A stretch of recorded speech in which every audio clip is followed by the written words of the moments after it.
गाड़ी में जैसी बैठी हमारे बेटे ने हनुमान चालीसा और हनुमान जी के भजन लगा दिए। उसके भजन और हनुमान चालीसा लगा दी थी कि हमारा ध्यान लगता ही चला गया, बस हमें नहीं पता हम कहाँ बैठे। रेड लाइट में जब गाड़ी रुकी तो हमने थोड़े से कोने में से ऐसे आंख खोल के देखी कि हम कहाँ हैं। तो एक लेफ्ट हाथ की साइड में हमें हनुमान जी दिखाई दिए भाग हमारे साथ एकदम। अच्छा, अरे वाह। और हमने फिर जब इधर की आंख की तरफ बंद आंख से देखा कि ये हो क्या रहा है, तो इधर हमारे गुरु जी अरे वाह, क्या मुस्कुराते रहे। फिर हमने कहा ये क्या बात है भाई, ये लोग थे, हम बिल्कुल ध्यान में मग्न एकदम। फिर हमने सामने की साइड पे देखा तो महाअवतार बाबा जी, जानते होंगे ना महाअवतार, सारे शक्ति, और उनके साथ सारे लोग जिनको समझ आना अपने आप। फिर हमने कहा भाई ये तो पूरी पलटन हमारे साथ चल दी, हमने तो थोड़ा सा ही बोला था इनको। फिर हमने बेटे से कहा ध्यान नहीं, मैंने कहा भाई बाबू ये लोग हमारे साथ सब जा रहे हैं। तो बोले मम्मी क्या कह रही हो आप, समझ में नहीं आ रहा हमारी। तो हमारी आंखों से पानी निकल आया, झलक आया, हम रोने लगे। हम देखते ये तो पूरी बारात जा रही है हमारे साथ। तब बेटा हमारा समझ गया कि मम्मी ध्यान में है, मग्न है ये ध्यान में। और वो बेटा हमारे साथ ऑपरेशन थिएटर तक में और आईसीयू में हमारे साथ ही रहे। मतलब ये सोचो कि हमें ना डर ना किसी की वो जरूरत नहीं पड़ी। वापस जब तक घर आए वो हमारी आंखों में ऐसे ही बसे रहे बस। इतना अच्छा अनुभव था कि मैं बता नहीं सकती। बहुत सुपर सुपर माँ, बहुत आका, मतलब सारी शक्ति आपके पास इकट्ठी हो गई। मतलब इतना छोटा सा ध्यान करा मैंने, जल्दी जल्दी में बस इतनी प्रार्थना करी हमारी रक्षा करना, हमारे साथ रहना बस। हाँ, ध्यान छोटा बड़ा तो भाव बड़ा। हाँ, बस भाव से, मतलब भाव से। नहीं, आज का दिन हमारे लिए थोड़ा सा मुश्किल दिन है जी जी। और आपको यकीन नहीं आएगा, मेरे इतने टेस्ट हुए वहाँ, सारे टेस्ट एकदम क्लियर, फटाफट सब ठीक है, सब ठीक है, सब ठीक है। और मैं हंस रही थी, मुझे पता था कि सब ठीक होंगे, मुझे विश्वास था, कि मेरे सारे टेस्ट बिल्कुल सही होंगे। हंसती रही मैं बस पूरे उसमें, मुझे एहसास ही रहा कि मेरे साथ है सब। हाँ, वो ऊर्जा आपके साथ थी ना, इसलिए आपको फील ही नहीं हुआ, मतलब किसी प्रकार की कुछ चीज नहीं थी, ये सोचो आप। अच्छा, प्रभु जी की बड़ी कृपा है आप हमेशा बना रहे। मैं क्या चलो आज कोई ज्यादा बात करने के लिए कोई बोल ही नहीं रहा है, मैं ही अपना अनुभव बता देती हूँ। नहीं माँ, देखिए यही होता है उस असीम परमात्मा के प्रति जो अपना गहरा प्रेम रखता है ना, ऐसी मुश्किल विश्वास, श्रद्धा और प्रेम और विश्वास हमारा आत्मबल बढ़ाते हैं, हमारे साथ रहते हैं, हमें पीछे भले नहीं पर हमेशा हमेशा मेरे साथ रहते हैं। मैंने तो साक्षात देख लिया कि मैंने इतनी सी प्रार्थना करी और सब मेरे साथ लग गए, सब मेरे साथ लगे और घर तक छोड़ा मेरे को, वापस आई जब तक मेरी आंखों में बसे हुए। बढ़िया, देखिए आपको डर न लगे ना, इसलिए वो लोग आपके साथ बहुत अच्छी ऊर्जा आप पे काम कर रही है, बहुत सुंदर। और भी हमारे साथ बहुत प्यारे प्यारे लोग हैं, तो आप लोग भी कुछ अच्छे ऐसे ही सुंदर सुंदर अनुभव बताया करिए, अच्छा लगता है, परमात्मा के प्रति और प्रेम विकसित होता है सुन करके। क्या किसी को कुछ ऐसा लगता है कि हाँ हमको ऐसा हुआ कुछ अच्छा सा?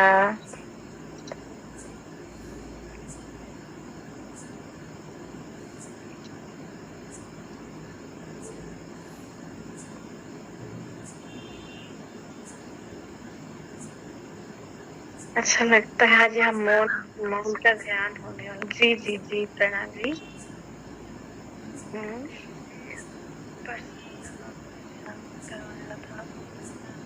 और कितनी देर तक इसको बनाना, बहुत सारे तीन हो रही थी और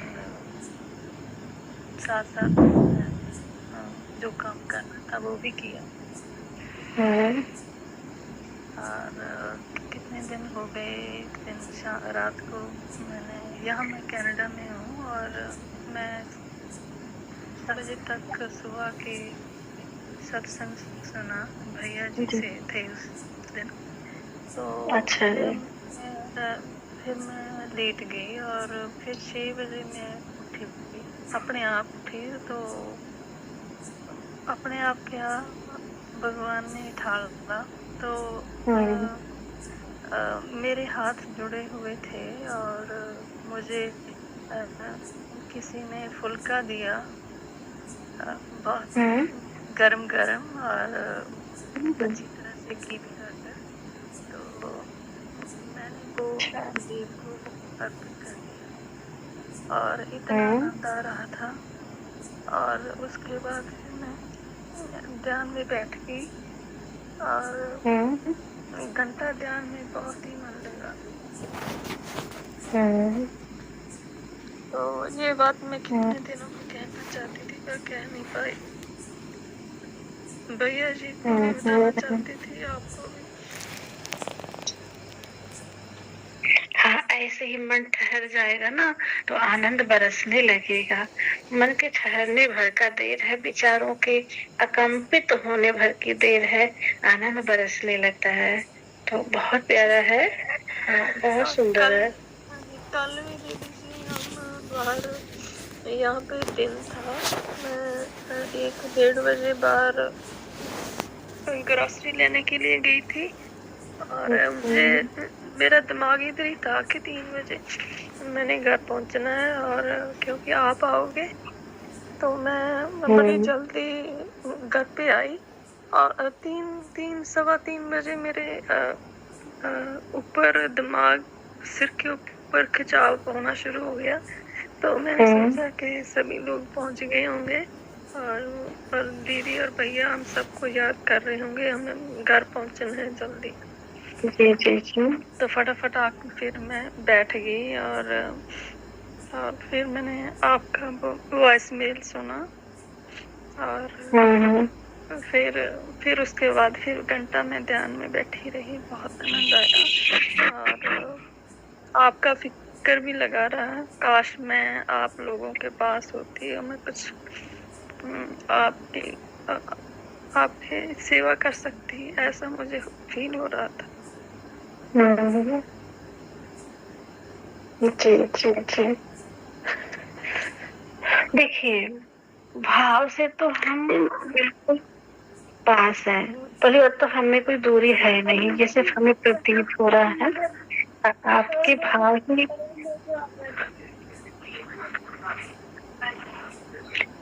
हेलो इंद्रजीत बेटा जी, आप कहाँ से हैं कनाडा में? प्रिंस जॉर्ज से हैं जी। कहाँ पर? Prince George. अच्छा, बीसी में है ना? हाँ जी। अच्छा अच्छा, तो मैं कैलगरी में हूँ। जी बहन जी, बहुत बहुत प्रणाम।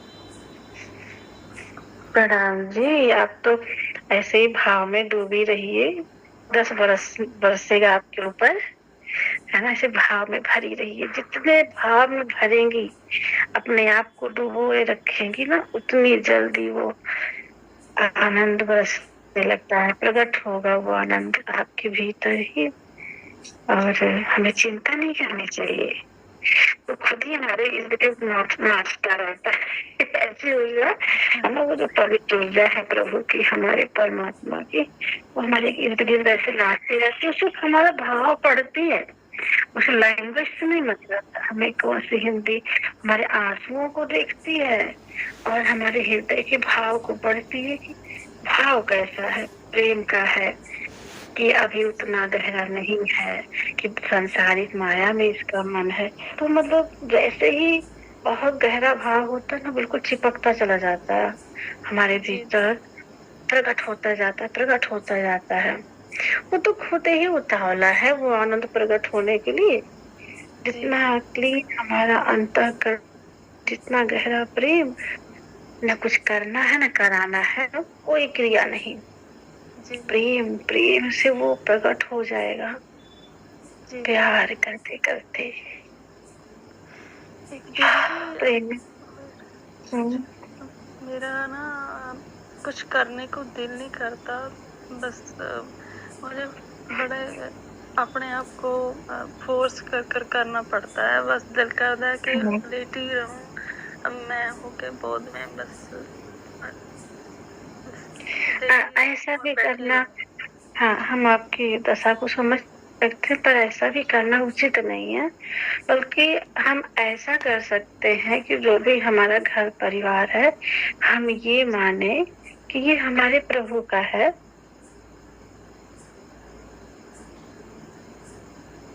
भोजन बनाओ तो ये मान के बनाओ कि हमें अपने परमात्मा को खिलाना है। तो जब आप खुद खाओ ना, तो आप ये मत सोचो कि आप खा रही हो। आपको ये ऐसे बस मन में भाव करिए कि आप अपने गुरु को खिला रही हैं। तो वो भोजन आपके शरीर नहीं, खुद भगवान ही खाते हैं। भाव से भगवान उसको ग्रहण करते हैं। अपने को मान के ना खाओ कि हम खा रहे हैं। बस अपने मुंह में ऐसे निवाला डालते समय सोचो कि हे प्रभु, आप खा लो, हम तृप्त हैं, है ना। तो ऐसे ही जो है हर चीज, वो एक्टिव चाहते हैं ना, एक्टिविटी चाहते हैं। वो उदासी, निराशा और ऐसे ही अस्त व्यस्त पड़े रहना, बीमार बीमार सा, वो पसंद नहीं करते ऐसी चीजें ना। उनको बिल्कुल नाचता गाता खिलता हुआ सुंदर सुंदर सा, मतलब हमारा शरीर खूब फ्रेश फ्रेश हो, सुंदर हो, है ना। ऐसे सज संवर के घर को भी खूब सुंदर महकाए रखे, दीपक जलाए रखे, मतलब हर घड़ी आत्मा प्रकट हो, ऐसा हम इंतजार करें। तो क्या परमात्मा जब होगा तो घर गंदा देखेगा और हमारे पास कुछ अच्छा ढंग से नहीं रहेगा, हम स्वस्थ साफ कपड़े सुंदर नहीं लगेंगे, तो वो तो बेचारा डर ही जाएगा हमें देख के ना। तो हमें हमेशा अपने आप को फिट रखना है, मतलब सुंदर लगना। हाँ, हमें याद आता है कि हम जब मंदिर में बैठते थे, फुल मेकअप करके 3 बजे बैठते थे, और हम ये अपने आप को खूब अच्छे से चेक करते थे कि हम अच्छे लग रहे कि नहीं अच्छे लग रहे। तब हम जाते थे, तो मुझे ये लगे कि अब ये देख के मुझे मुस्कुराएंगे। तो सिर्फ हमारा भाव ही जो है था, और ऐसा थोड़ी होता है, सिर्फ हमारा भाव में वो सारी चीजें होती रहती। हमारे प्रभु देखेंगे, मुस्कुराएंगे, हमारे पास आएंगे, हमें प्यार करेंगे, हमारे तो वो भाव ही हमारे हृदय में आनंद में प्रकट होता रहता था। तो लगता था कि अच्छा लग रहा है, मजा आ रहा है। सिर्फ अपने मन का भाव है, और हमारे भीतर ही तो है ना, कहीं बाहर थोड़ी ना है। तो भीतर भीतर आनंद, गुदगुदी सी मस्ती, है ना, मजा आ जाता था फिर। हाँ, ऐसे ऐसे भाव बना के रहिए तो आपको अच्छा लगेगा। हर अपने घर को ना महका के रखा करिए। एक खूब अच्छी से धूप जो भी चलता हो आपके यहाँ, हमेशा महकता हुआ घर। हाँ, अगर कहीं दीपक जलता हुआ हो तो और अच्छा है। पॉजिटिविटी के लिए जितना हम अपने आसपास पॉजिटिव चीजें क्रिएट करेंगे, उतना जल्दी वो चीज घर में बन जाता, ऊर्जा आने लगती है ना। ये सब बहुत छोटी छोटी चीजें हैं, लेकिन बहुत महत्वपूर्ण है।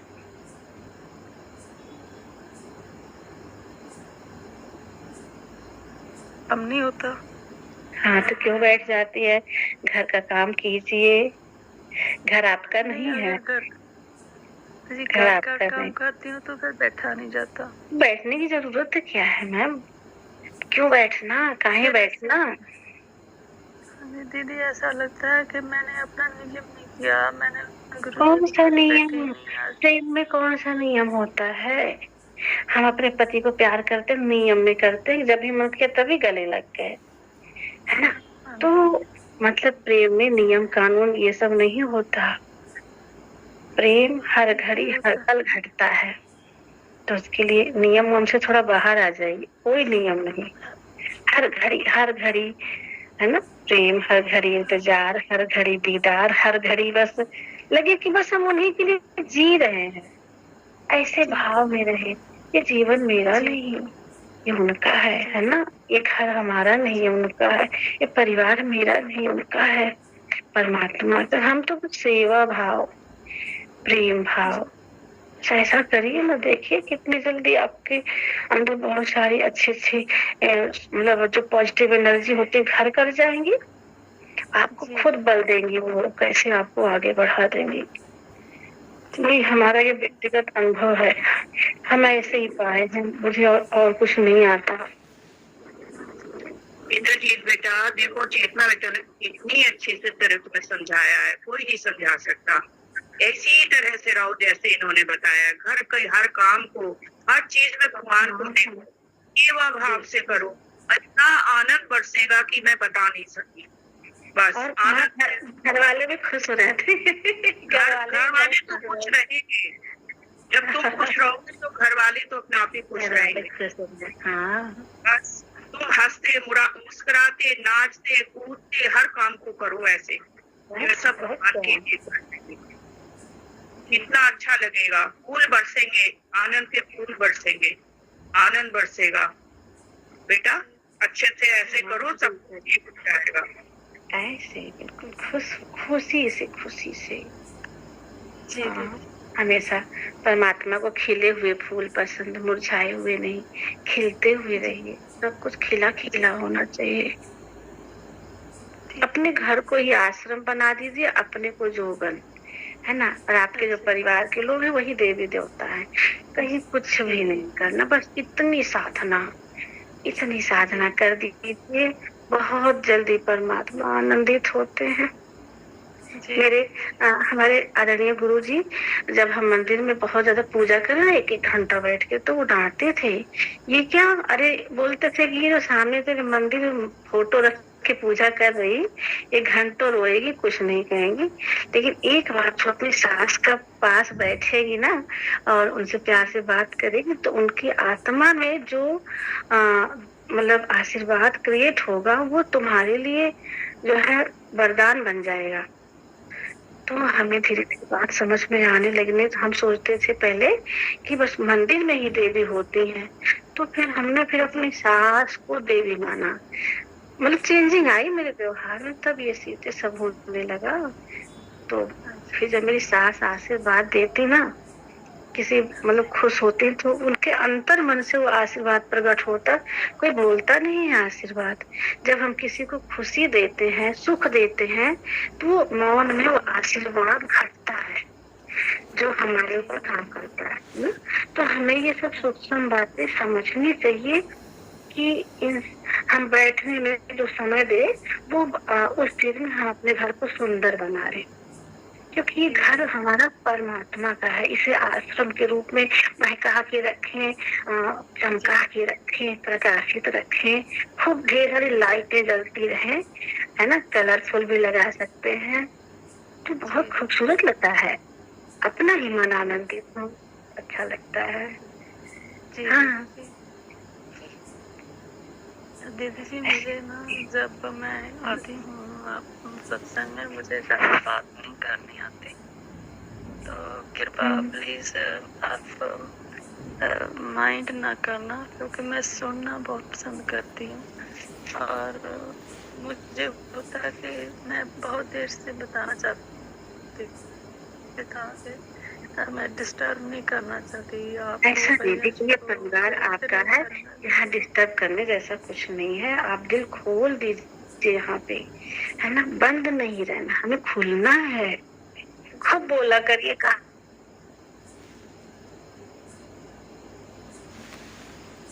इंतजार ले, कुछ कहे तो सभी सुनते, सभी को खुशी मिलती है, कुछ सीखने को मिलता है, कुछ समझने को मिलता है, सबको एक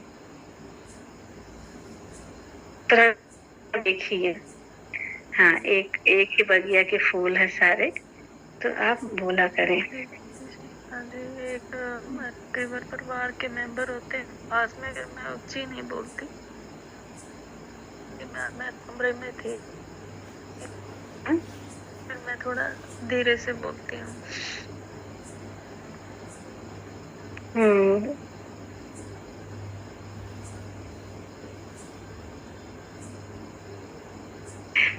सबसे बात करिए, जितना जी जब बोलिए एक बोलिए। टाइम का होता है ना जी, जब रात को सत्संग आता है तो उस टाइम मुझे लगता है कि मैं किसी को डिस्टर्ब ना करूं, बस मैं सुनती रहूं।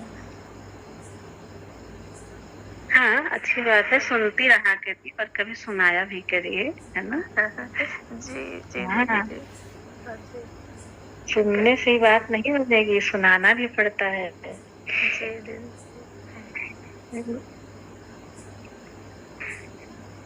तो बहुत अपने बहुत अपने धन्यवाद। अपनी चेतना को विस्तारित कीजिए, है ना, फैलाइए अपने आप को। सिकुड़ने से क्या होता है ना कि संकुचित हो जाती है हमारी ऊर्जा। फैलिए जितना फैल सके। लोगों के बीच में प्रेम दीजिए, लोगों को सम्मान दीजिए, लोगों को इज्जत दीजिए। मतलब बस सब में परमात्मा को मान करके आप, मतलब इनका उनका नाम रूप आकृति नहीं, बस सोचो कि ये भी प्रभु के रूप है। ये हमारे यहाँ जो काम करने आता है वो भी परमात्मा का रूप है। उसे भी खूब खिला के पिला के आनंदित कर दीजिए, एकदम से हृदय से प्रसन्न हो जाए। उसका भी सम्मान करिए। उसके साथ कोई मतलब ये नहीं कि हमारे यहाँ काम करता है तो हम इसे अपने से छोटा समझे। उसे भी परमात्मा अंदर ही अंदर धन्यवाद दीजिए कि हे प्रभु कितनी हमारी सेवा कर रहे हो, है ना। ऐसे हर रूप में, हर जगह कुत्ता भी सामने घर के आए ना, आए मेरे प्रभु भूखे हैं, अच्छा बैठो हम कुछ लेके आते। ऐसे मतलब हर जब आपकी दृष्टि में सब परमात्मा में हो जाएगा तो आपके हृदय का जो परमात्मा रूपी आनंद है वो प्रकट होने में घड़ी भर भी नहीं लगाता, है ना। लेकिन जब तक आप फैलोगे नहीं, अपनी ऊर्जा को बिखेरोगे नहीं, हाँ, सिकुड़ते चले जाओगे तो फिर वो आनंद पनपेगा कैसे, उठेगा कैसे, फैलेगा कैसे। आनंद फैलता है तो आनंद होता है, सिकुड़ता है तो दुख होता है, उदासी आती है। हाँ जी दीदी मैं होता था ऐसे ही है कि जब यहाँ तो हमारे कोई आता नहीं है, और इंडिया में जो काम करने वाले हैं दरवाजा खोलते हैं जब हम जाते हैं तो हमें कोई बात नहीं, और कोई जो बात भी नहीं। करते हैं कि भगवान हाँ, कहते हैं, और बहुत प्रेम से प्रेम करते हैं। जो भी कोई आता है कोई मतलब भूखा नहीं जाता, सबसे नहीं प्रेम सबसे बहुत बहुत अच्छा, आपकी सुंदर यहाँ भी बात है। यहाँ भी यही बात है, जब भी कोई आता है, कोई हम्म, मेहमान आए, कोई वैसे आए और कोई बाहर मिले तो प्रेम तो आप गुरुदेव की कृपा, आप लोगों की कृपा से प्रेम बहुत बरसता है। नहीं तो वो तो आपका व्यवहार है, मासूम है, है, तभी तो आप यहाँ उपस्थित हो। और आप पे बहुत ज्यादा प्रभु की कृपा है। आप चिंता तो बिल्कुल ही ना करो, लेकिन रोते हुए नहीं। अगली बार जब आपसे बात करो ना, मुझे आप खिलखिला के हंसती हुई दिखनी चाहिए। हाँ जी बिल्कुल। जी, पता नहीं जी मेरा ऐसे हो जाता है, हो ही जाएगा, ऐसे समेट के बैठी ये है कोई है ना। है जी, हाँ कोई दुख के आंसू नहीं जी, ये प्रेम से होता है। हाँ हाँ, हम समझ रहे हैं। नहीं फिर तो रो लीजिए और रोइए जितना रो पाइए। जब में भी तो भगवान की बात करते करना हैं तो मन ऐसे ही हो जाता है। इवन बच्चों के नहीं, साथ भी, अच्छा है। पतिदेव के साथ भी जब बात करती हूँ, बेटे के साथ, पतिदेव के हाँ, साथ भगवान की बात करती हूँ तो ऐसे ही रोना आ जाता है। नहीं नहीं, तो जो स्वाभाविक है ना, हमें तो अपने मूल के लिए हमारे अंदर वियोग रहता ही है। लेकिन जितना गहरा वियोग, जितनी ज्यादा तड़प, उतनी जल्दी संयोग भी होगा, है ना। संयोग के भी, हाँ ये शुभ है। तो खाली हो, जितना बहे उतना अच्छा है। इसको रोकने का प्रयास कभी मत करिएगा। हाँ, जितनी बह जाए उतना अच्छा है। फिर उसके बाद और भी अच्छा लगता है दीदी जी। मिलने के बाद क्या कर रही हैं? भगवान की भी बातें करते हैं और रोना आता है, उसके बाद फिर आनंद और भी बढ़ता है। हाँ हाँ बिल्कुल, जब रहेगा खाली होगा तो वहाँ पे फिर अच्छी एनर्जी आ जाएगी ना। जब आप खाली हो जाएगी, आंसू बह के पिघल के बह जाएंगे हमारे जो भी खराब भाव विचार है, जो भी दुख पीड़ा, तो फिर वहाँ पे एक अच्छी एनर्जी आके अपना काम करेगी, इसलिए आपको अच्छा लगेगा। हाँ बहुत बढ़िया। आप लोगों ने मुझे काफी हम्म, मेरा मन हमें भी अच्छा लगा। नहीं नहीं, यहाँ एकदम एकदम निसंकोच आइए, इस चीज का संकोच, कोई संकोच नहीं, सब एक जैसे हो।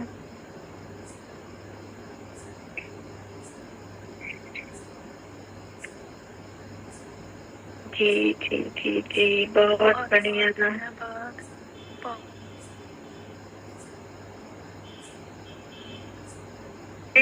आज इतने शब्द अपने हृदय के प्रकट किए हैं, इसलिए हम आपको भी धन्यवाद करते हैं जी।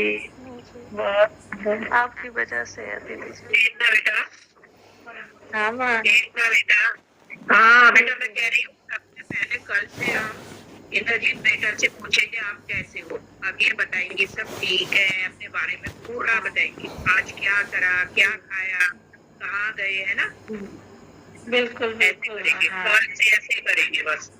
सबसे पहले यही बताएंगी अपने अनुभव। यही बताएंगी। हाँ बिल्कुल, ठीक है जी, ठीक है दीदी। तैयारी की मैं रहिएगा। करते ही हाँ होती हूँ जी, हाँ जी, करते ही होती हाँ हूँ, कोई काम नहीं है बस,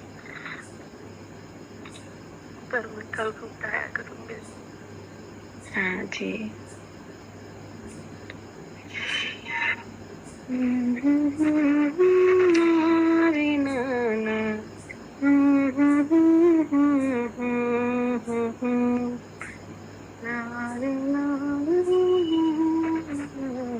आजकल हम भूलने बहुत लगे हैं, कुछ याद ही नहीं आता। गाने की लाइन गा रहे हैं लेकिन मुझे गाना नहीं आता, क्या हो गया मुझे, भूल गए।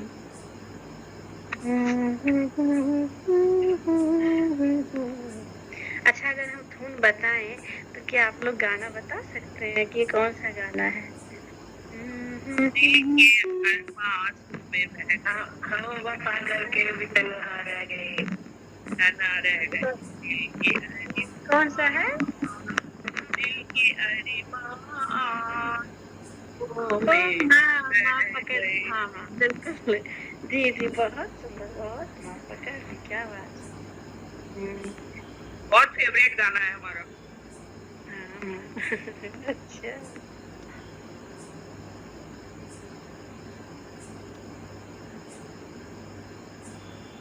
जी माँ, और आप लोग और बातें कीजिए, अपने हृदय के उद्गार व्यक्त करें।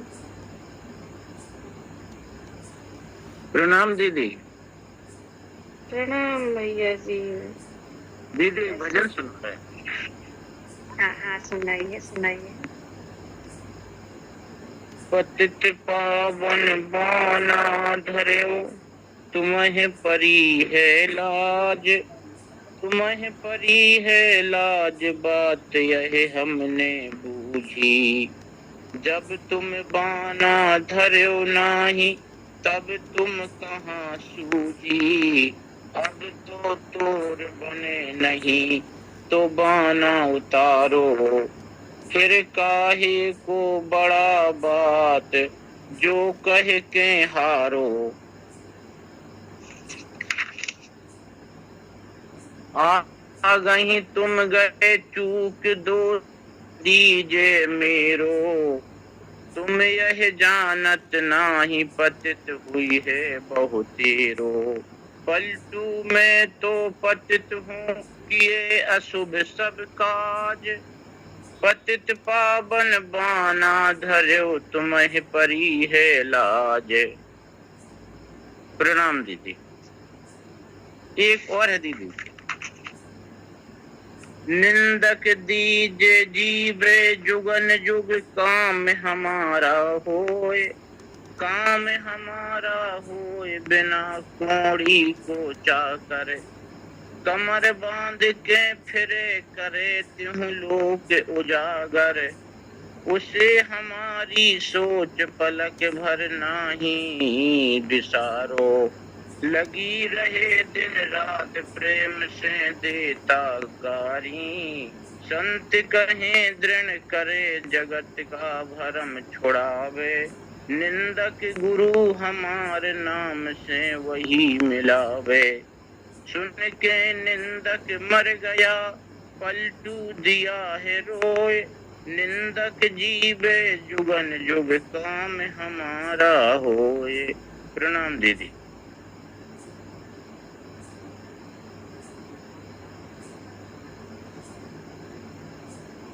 हाँ जी, मैं कुछ सुना सकती हूँ। हाँ बेटी, इंद्रजीत के लिए स्पेशली मेरे मन में एक भाव आया।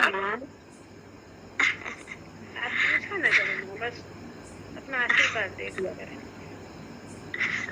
Thank you, thank you. Indrajit बेटी के जो भाव सुने हैं ना, तो सुर से मन बहुत बहुत पिघल जाता है, जैसे जब ऐसे भाव में सुनती हूँ, क्योंकि मैं इस दिशा से बहुत साल रोती रही हूँ। तो जब कोई ऐसा रोता है ना, तो फिर मुझे अपनी ही याद आ जाती है। तो इसके लिए ना वो हमारे इधर इंडिया में सुरजीत पात्र है, वो गजल गो है, तो बहुत प्यारी वो गजलें लिखता है, राइटर है वो। तो उसकी 4 लाइनें ना मैं अपने आप को ही उपदेश देती होती हूँ कि जब ऐसा मन के भाव बन जाते हैं ना, तो मैं अपने आप को ही गाकर वो लाइनें आपको अपलिफ्ट अपने आप को कर लेती हूँ कि निकल जा जहाँ से, भ्रमित निकल जा। तो वो 4 लाइनें मैं आपको, इस बेटी को और सभी को सुनाना चाहती हूँ।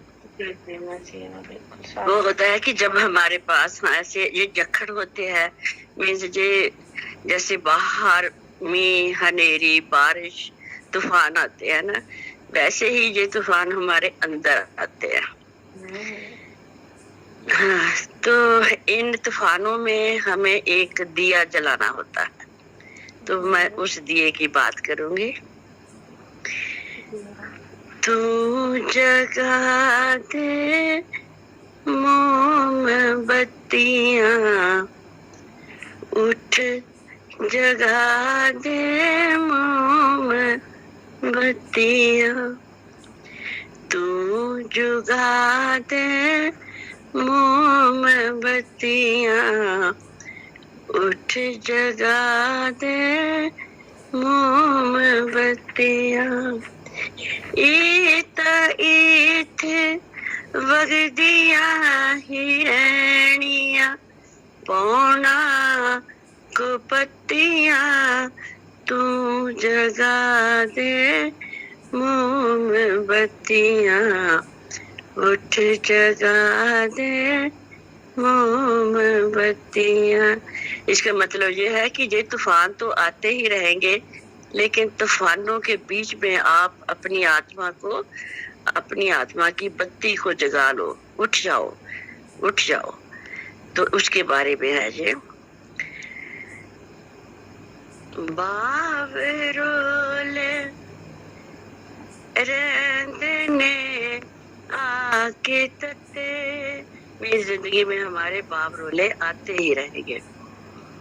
बावरोले आते ही रहने तते, पत चढ़ाने आके ला देने पते।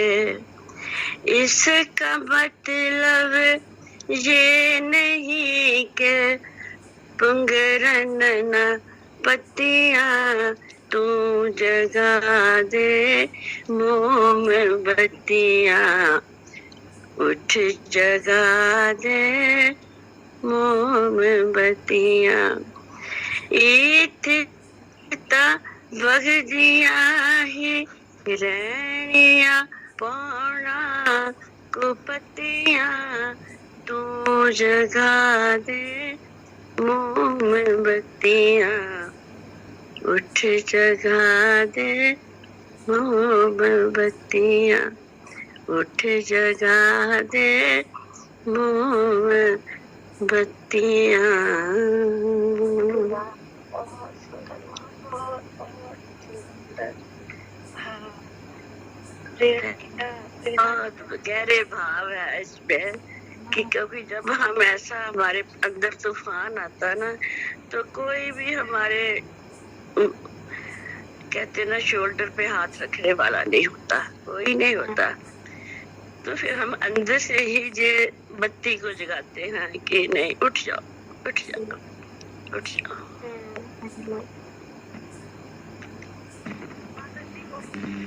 बहुत सुंदर भजन था।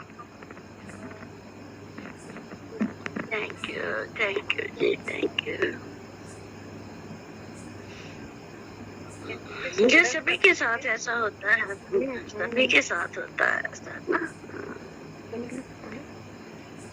लेडीज वैसे भी, औरतें जो है ना, वो ज्यादा सेंसिटिव होती है, ज्यादा कोमल होती है, तो उनके साथ ये बहुत ज्यादा होता है।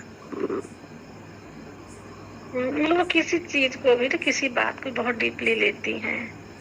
हाँ, गहराई से हृदय तल पे जीती है ना, दिमाग के तल पे नहीं रहती हूँ, हृदय तल पे जीती है।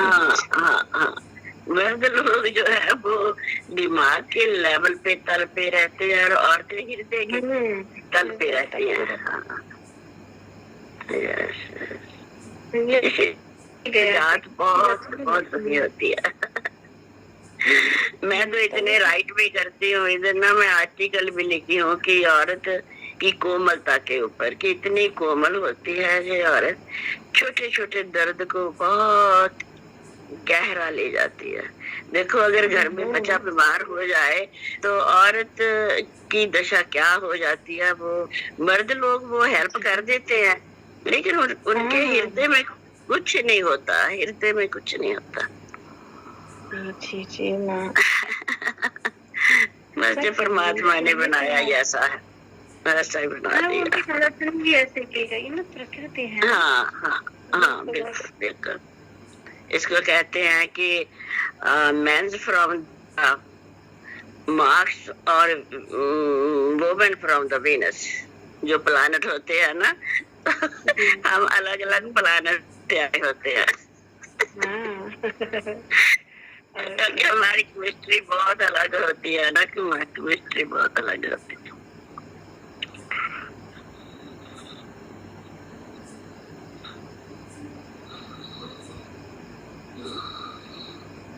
जिंदगी की गीत लेंगे हम, साथ तेरा साथ हो,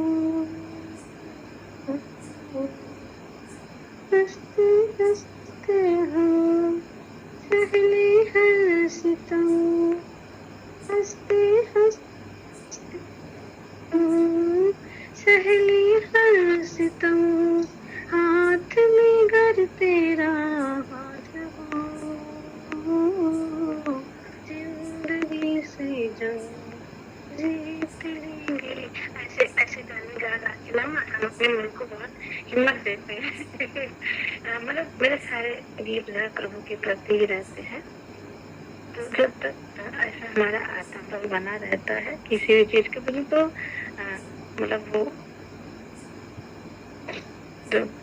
दुख तनाव पीड़ा अपने कम लगने लगता है, क्योंकि भाव का और शब्दों का बड़ा प्रभाव पड़ता है हमारे विचारों पे। बिल्कुल बिल्कुल सही बात है।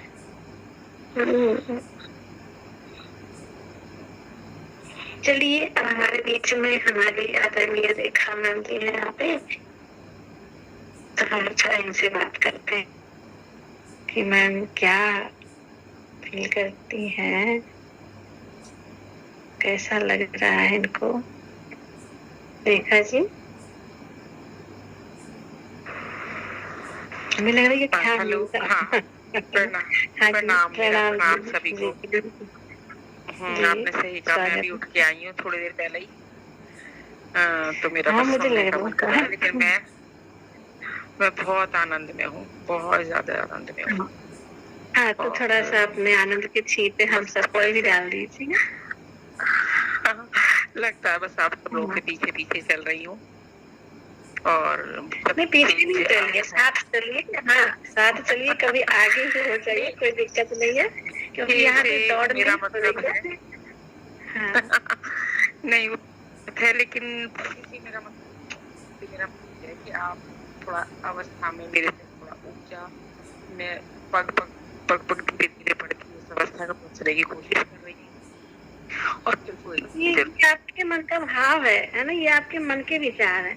ऐसा कुछ भी नहीं है, सब एक बराबर एक ही अवस्था में है ना। सिर्फ हम अपने आप को मान बैठते हैं, और मान बैठने से सच में वो चीजें डाउन होने लगती हैं।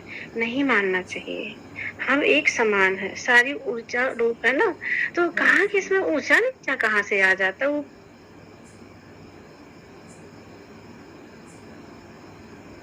एक बराबर एक जैसी। बस लगता है कि आप लोग एक ईश्वर के ज्यादा नजदीक आ गए हो, मैं थोड़ा सा पीछे पता नहीं। ये आपने अपने मन में भाव क्रिएट कर रखा, लेकिन ऐसा कुछ नहीं है बिल्कुल। इसका जस्ट ये है कि आप निकट क्या, आप उसी में हो, है ना। निकट तो मालिक की स्थिति नहीं, आप वही हो, उसमें ही हो। तो निकट और दूर वाली तो बात ही नहीं है। ऐसा विचार मन में बताइए। भैया जी को बहुत धन्यवाद देती हूँ, दिन में कितनी बार शुक्रिया बोलती हूँ उनके गुरु की वजह से आज हम इतना चेंज हो रहे हैं, इतना एकदम जस्ट मेरी लाइफ में यू टर्न हो रहा है। अभी तक मैं सीधे सीधे रास्ते पे चल रही थी, समझ ही नहीं आ रहा था मैं कैसे आगे बढ़ूं, लेकिन अब बहुत ज्यादा अच्छा, अब अच्छा लगने लगा होगा ना। बहुत। आप अभी इनको कह रही थी ना, आप इनको एक दीदी को करी थी, बिल्कुल मैं उसी आनंद मुझे लगता है जो भी काम कर रही हूँ बस प्रभु के लिए कर रही हूँ। अभी तो आपको परमानंद होगा, अभी तो आप आनंद फील कर।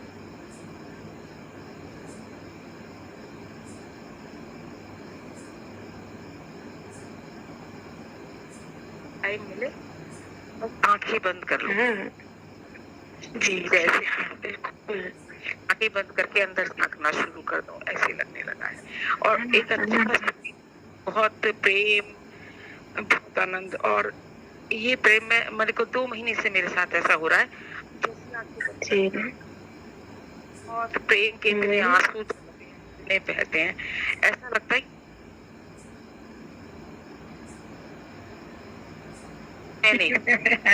हाँ, यही होता है, अपना मैं नहीं रह जाता है, फिर वो आनंद ही प्रकट होता है अंदर से, वो और प्रकट होता जा रहा है धीरे धीरे।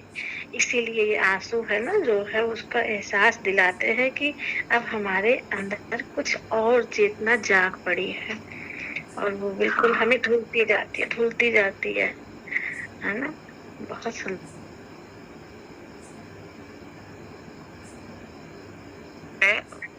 बाहर सबको देखने में कुछ बिल्कुल सब कुछ सेम है, लाइफ स्टाइल वही है, सब कुछ वही है, घर वही है, सब, लेकिन उसके बाद भी अंदर बहुत कुछ बदल गया, बहुत लंबे टाइम से चल रही थी मैं इस साधना में, लेकिन अभी जो 2 महीने से अच्छा फील हो रहा है, बहुत एक अलग फीलिंग है, मैं शब्दों में नहीं बयान कर सकती। हम समझ जा रहे हैं। बहुत सभी लोगों को बहुत बहुत धन्यवाद, सभी लोगों का बहुत बहुत शुक्रिया। अरे यहाँ सब एकदम सब पावरफुल लोग बैठे हैं, यही जान लीजिए, और सबकी ऊर्जा सबके लिए कार्य कर रही है, क्योंकि यहाँ पे किसी के अंदर किसी के प्रति जो है मतलब द्वैत का भाव नहीं है, प्रेम का भाव है। तो उसके नाते जो है सबके ऊपर सबकी ऊर्जाएं काम कर रही हैं। हम तो अपने आप बहुत सौभाग्यशाली मानते हैं कि जो है हम ऐसे आप लोगों के बीच में है। तब आज मैंने जो खुशी फील की है मैंने अपने जीवन में, सब आप सबका आशीर्वाद और आप सबका प्यार है, और कुछ भी नहीं है। और ये बहुत बड़ी परमात्मा का जो है समझिए कि ये अप्रोक्षानुभूति सच में जो है अप्रोक्षानुभूति अपने नाम के अनुरूप ही कार्य कर रहा है। और यहाँ सच्चा सत्संग है, सच्चा आनंद यहाँ पे बहता है झरना। मुझे ऐसा ही फील होता है और सबको ही ऐसा लगता है। तो ये यहाँ पे बहुत अच्छी अच्छी शक्तियाँ कार्य कर रही हैं। हाँ, बहुत अच्छी अच्छी दिव्य शक्तियाँ कार्य कर रही हैं यहाँ पे। हाँ बिल्कुल अदृश्य रूप से। हाँ बिल्कुल सही कह रहे हैं आप। एक चीज है जो मुझे जो है मतलब बहुत, जैसे कि हम कुछ बातें ऐसी होती हैं जो हम दूसरों से सुनते हैं, पढ़ते हैं, तो वो हम समझ तो लेते हैं, लेकिन जब वही चीज अपने पे घटित होती है तब वो बहुत असली बात। जैसे हाँ, जैसे मैं बहुत लंबे टाइम से एक शब्द सुनती थी, कितने लोगों के मुंह से सुनती थी, तुम किसी भी चीज को बहुत शिद्दत से चाहो तो वो तुम्हें जरूर मिलेगा, है ना। लेकिन अब मेरे से घटना घटी है, जैसे मैं बहुत लंबे टाइम से, मैं एक्चुअली जो ना एक प्रे करती थी, मैं जो जब मैं बैठती थी, मैं आप सभी लोगों को बताऊं, जैसे मैं ध्यान करने बैठती थी या सोती थी या उठती थी, तो मैं एक 4-5 सेंटेंस बोलती थी हमेशा। सबसे पहले मैं धन्यवाद करती थी अपने पेरेंट्स का, जिन्होंने मेरे को जन्म दिया। मैं कहती थी कि मैं अपने माता पिता का धन्यवाद करती हूँ, अभी भी कहती हूँ, जिन्होंने मुझे जन्म दिया, जिन्होंने मुझे ये जीवन दिया, जो मैं इसको यहाँ पे अपनी आध्यात्मिक उन्नति करने के लिए उपयोग में ला। तो मैं अपने उन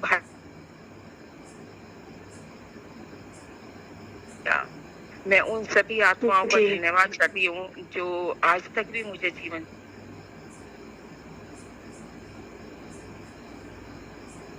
कितनी मेहनत से वो आत्माएं तैयार करती हैं, किसान कितनी मेहनत से करता है, जो हम कपड़े पहनते हैं वो कितनी मेहनत से वो लोग कपड़ा बनाते हैं, कितने के साथ कितने उनको मिलती है। तो मतलब मेरा कहने का भाव ये है कि कितनी आत्माएं जिनके बलबूते पे हम ये जीवन जी रहे हैं, है ना। और आपकी प्रार्थना, आपकी प्रेयर सुनकर के मेरी आंखें भर आई कि कितना सुंदर भाव है आपका। तो जो है मतलब ये बहुत सभी कि मैं इसके बाद एक सेंटेंस मैं सभी को इसलिए बता रही हूँ कि यदि मतलब ऐसे तो सभी को बहुत अच्छी अवस्था में है, लेकिन ये सब कहने से ना, जैसे हम कुछ बातें समझते हैं, जानते हैं, कहते नहीं है, लेकिन यदि हम कहें इन बातों को तो हमारे जीवन में बहुत बड़ा चेंज। जैसे इसके बाद मैं कहती हूँ एक सेंटेंस और, कि कितने जीव जंतु ऐसे है ना, जिनकी वजह से प्रकृति कितनी है, जब पृथ्वी माता है, हमारे कितने अच्छे बुरे कर्मों को, अपने हमारे गुणों को, हमारी सारी गंदगी को अपने में समा के रखती है, उसके बाद अपनी गोद में बिठा के रखती है, कितने प्रेम से। और आज इस सब इसी जीवन की वजह से हम परमात्मा से मिलन करने का सोच रही, इतनी हमें अच्छी सुविधा, इतना सब कुछ मिला, तो उनको सबको धन्यवाद करने के बाद, लेकिन उसके बाद भी क्या था कि मेरे को कुछ मिल नहीं रहा था, रास्ता नहीं मिल रहा, तो मैं रोज एक प्रार्थना करती थी, ईश्वर, हे परमात्मा, हे सतगुरु।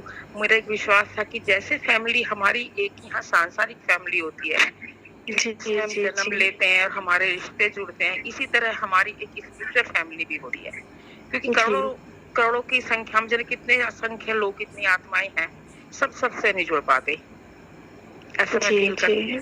तो हमारी एक स्पिरिचुअल फैमिली में हमेशा ये प्रार्थना करते कि हे परमात्मा, मेरी भी कोई स्पिरिचुअल फैमिली होगी जो मुझे आगे बढ़ाएगी, जिसके साथ में चल पाऊंगी। तो अब इस ग्रुप में आने से, भैया जी की से और सब आप लोगों से ऐसा लगता है कि मुझे मेरी स्पिरिचुअल फैमिली मिल गई, अब मैं आसानी से अपनी मंजिल तय कर सकती हूँ, पा जाएगी। बिल्कुल, बहुत अच्छा लगा। आपका सब लोगों का बहुत बहुत दिल से धन्यवाद, बहुत बहुत शुक्रिया, बहुत अच्छा लगता। और ये है जो मैं नाम नहीं भूल गई इनका, जो बोल रही थी दीदी, एक बाहर जो रहती है, कहाँ पे, अच्छा माँ जो है, माँ जी, हाँ बहुत अच्छे लगते हैं मुझे इनके वो जो इनका अनुभव है, इनका ज्ञान है, बहुत अद्भुत ज्ञान है। हाँ माँ का बहुत अच्छा लगता है, बहुत, वो बिल्कुल सटीक माँ गंगा है, माँ मुझे गंगा जैसी लगती है, मतलब ये बहना शुरू होती है तो ये रुकने का नाम लेती है, और बहुत गहराई से शब्द लाती है, बिल्कुल ऐसे कि वो मतलब बंदे के जो है बैठ जाए, समझ जाए। जैसे होता है मैथमेटिक्स वाला टीचर जो होता है, जो मैथमेटिक्स अच्छी तरह समझा दे तो बस वो जीवन भर के लिए समझ गए, वो वाला हाल है। हाँ। सभी को बहुत बहुत मैं दिल से दुआ करती हूँ सभी के लिए। सबका बहुत बहुत शुक्रिया जो मुझे धन्यवाद बहन जी आपका बहुत।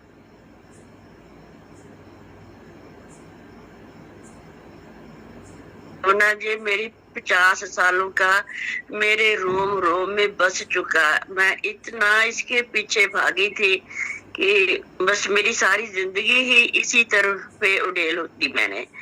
तो ये उड़ेलने के बाद अब मेरे रोम रोम में सभी मेरा रोम रोम बोल रहा, मैं नहीं बोलती इतना, क्योंकि मुझे पता ही नहीं था कि ऐसा सारा कुछ मेरे साथ घट जाएगा। मैं तो बस परमात्मा को ही ढूंढ रही थी, परमात्मा को ढूंढ रही थी। लेकिन ये सब कुछ ज्ञान कैसे ढूंढते ढूंढते मेरे अंदर हो गया, वो उसका निर्माण ही हो गया मेरे अंदर। मुझे पता ही नहीं था कि ऐसा हो जाएगा ढूंढते ढूंढते। तो ये अब तो वो अपने आप स्पॉन्टेनियस में अपने आप जैसे धरती से फुहारा फूटता है ना पानी का, ऐसे फूटता है ये। तो मेरे से मैं जबरदस्ती में बंद करती हूँ लेकिन बंद होता नहीं है ये वाला। तो फिर मैं अपने आप को पावरफुली लगता रहता है उसको बंद करने की, क्योंकि दुनिया में ये सुनने के लिए लोग थोड़ा हैवी भी हो जाते हैं। उनको ये सुनने में ही कभी कभी भार महसूस होता है, भारी लगता है, क्योंकि बहुत गहरा होता है ना। तो लोग फिर कभी कभी मुझे ऐसा फील होता है कि उनके लिए मैं बहुत भार उनके सर पे ये ज्ञान का डाल देती हूँ। तो फिर मैं थोड़ा सा बोल के कोशिश करती हूँ कि मैं बंद हो जाऊं, मैं चुप हो जाऊं, इतना ही वो डाइजेस्ट कर सके तो बहुत ज्यादा। तो जो मेरे बस की बात नहीं रही, अब मेरे बस की बात नहीं रही है। बहुत अच्छा होता है, तभी हम ऊपर अपनी अच्छी अवस्था में आ पाते हैं। दोनों मैंने तो अपने आप को झोंक दिया था इस परमात्मा के अध्यात्म के रास्ते में ना। मेरे पास और कुछ बचा ही नहीं हुआ, पूरा जीवन मैंने झोंक दिया इस साइड पे। तो मतलब मैं कहीं भी स्टॉप नहीं कर पाती थी कि मैं कहूँ कि बस बैठ जा गुरमीत बैठ जा, ऐसा मेरे से होता ही नहीं था। आगे और है, आगे और है, आगे और है। ये मतलब जो मेरे अंदर एक तमन्ना थी, इच्छा थी, मतलब मुझे जो इच्छा ही बैठने नहीं देती थी मुझे। तो मैं कहती थी कि ये तो अनंत है सब कुछ, तो मैं अनंत को, मैं छोटे सा मेरा शरीर है, मैं बड़ी कोमल सी औरत हूँ, मैं ये सब कुछ नहीं समझ पाऊंगी, मुझे स्टॉप लगा दो, मैं ऐसे परमात्मा को बोलती थी। लेकिन वो अंदर से अग्नि इतनी तेज उठ चुकी थी कि मैं कहीं भी स्टॉप नहीं लगा पा रही थी, कहीं भी। कि मत इस सब को जानने के बारे में, परमात्मा को, मैं कौन हूँ, हमारे को दुख क्यों आते, ये संसार क्या, ब्रह्मांड क्या, मैंने जन्म क्यों लिया, मैं डेथ के बाद कहाँ जाऊंगी। मतलब इतने सवाल मेरे हृदय में कांटों की तरह पड़े हुए थे।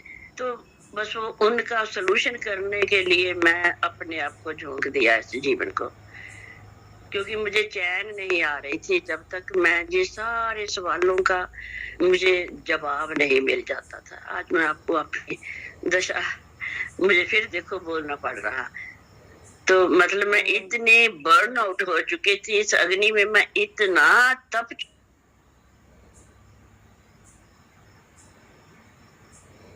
मैं जानती चली जा रही थी, जानने की मतलब अग्नि ने मुझे एक पल भी मुझे आराम नहीं देने दिया। 50 साल कोई कम नहीं होते, सारी जिंदगी मेरी इधर लगे। अब मैं आराम में बैठी हूँ, अब मैं आराम में बैठी। घटना करा है और चलिए एक हेड मिनिस्टर का होना भी जरूरी था, जो आप हो हमारे साथ, आप हमारे साथ पूरे विद्यालय को संभालने के लिए हेड मिनिस्टर होता है ना, वो हमारे लिए आप हो। नहीं मैं ऐसा तो कुछ भी नहीं है। मेरे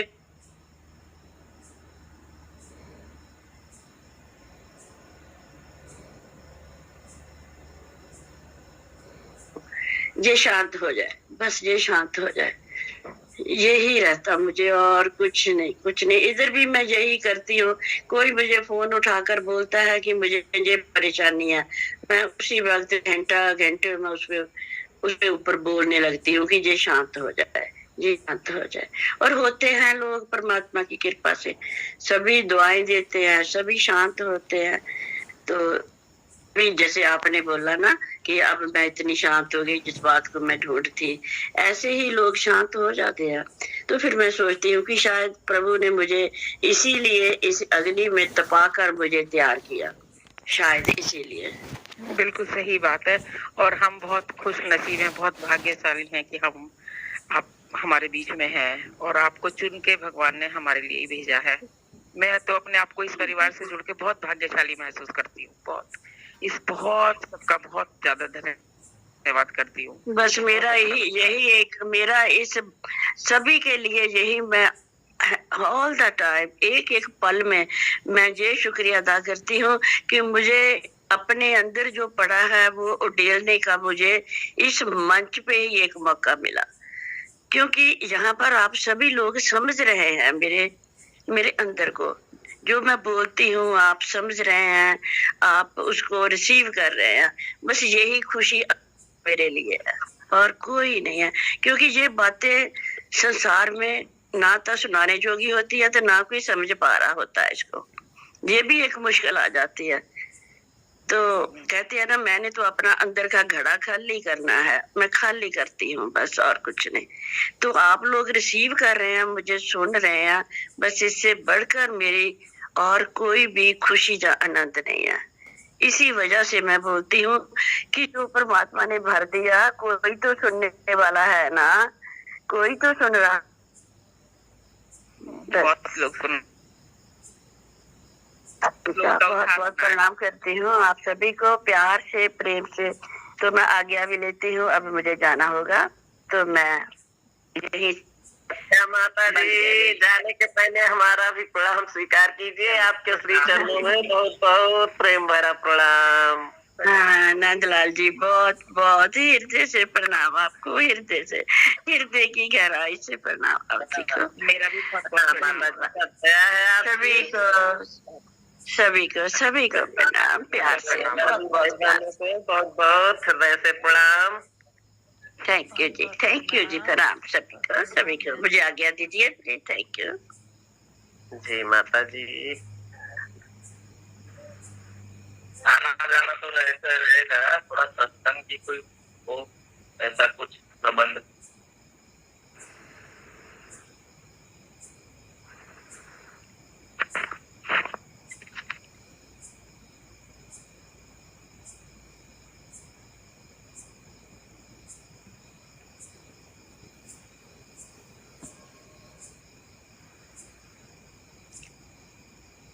हेलो चेतना दीदी, आप एक भजन सुना दीजिए प्लीज, छोटा सा अच्छा सा।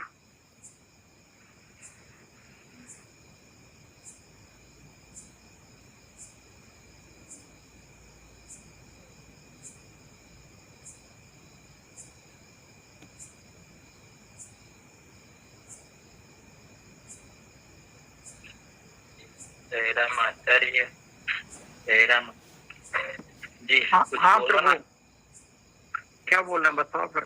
कुछ बोलो, कोई कुछ पूछो तो बोले, शांत है आनंद में। शांत है। बोलने वाले बोल रहे हैं, सुन रहे हैं जी। ये वो टर्म समझाइए, मल क्या है? मल, वो मल विक्षेप आवरण होता है, इसमें मल क्या होता है? वो उसको क्या कहते हैं? वो मल विक्षेप आवरण 3 होते हैं वेदांत की दृष्टि से। इसमें क्या, किसको कहते हैं पर्टिकुलर? काम, क्रोध, लोभ, मोह, ये मल में आते हैं। काम, क्रोध, लोभ, मोह मल में आते हैं, ठीक है। उसकी वजह कुछ ऐसा आने के पीछे? मल यही होता है। विक्षेप क्या होता है? मल तो यही है, काम, क्रोध, लोभ, मोह। विक्षेप, हाँ वही भी। हाँ ये तीनों ही हैं मेन चीज, मल, विक्षेप, आवरण।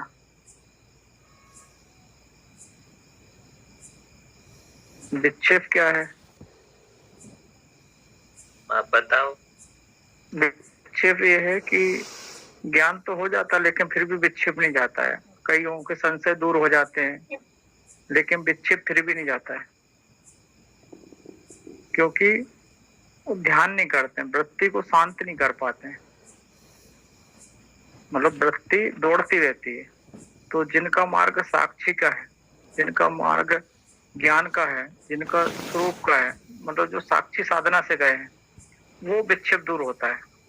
नहीं तो जैसे वो माता जी बोल रही थी गुरमीत जी में कि मैं जब चालू हो जाती तो बंद नहीं हो पाती, क्योंकि उनको पता नहीं पड़ता कितने आगे निकल गए, कितने क्या हो गए। क्योंकि होश की साधना अलग होती है और एक साधना होती भाव की।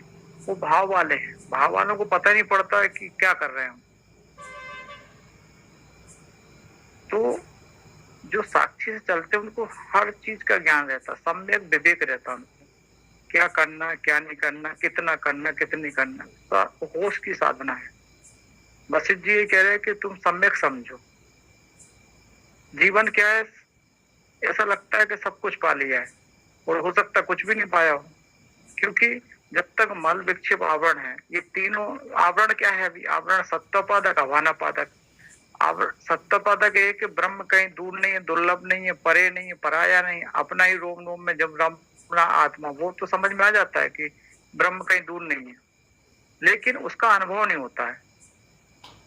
इसको पूछो आत्मा को, बोले मैं आत्मा हूँ।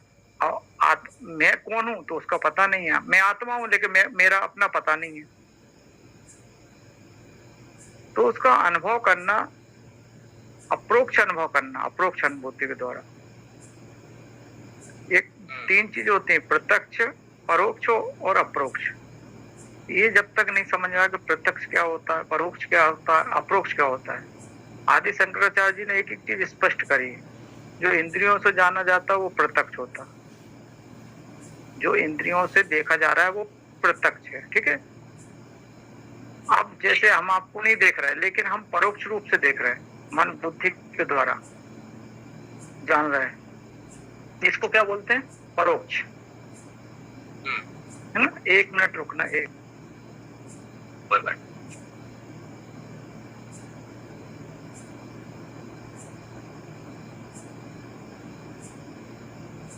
हाँ भैया,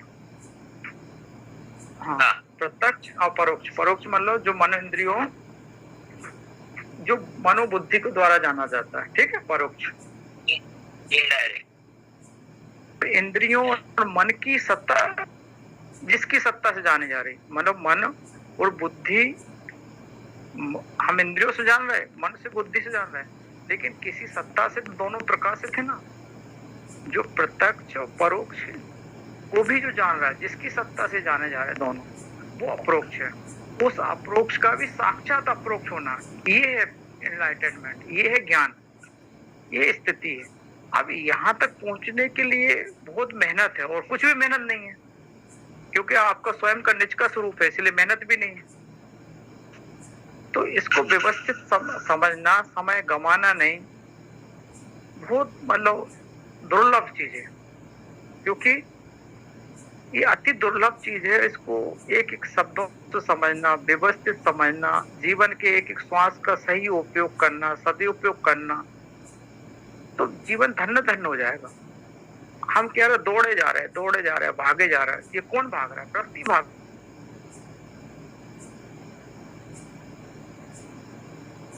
कबीर साहब कहते हैं कि पाया कहे बावरा, मैंने बहुत कुछ पढ़ लिया, लॉट ऑफ फाउंड। पाया कहे बावरा, खोया करे पूर। खोया वाला कह रहा मैंने सबको खो दिया।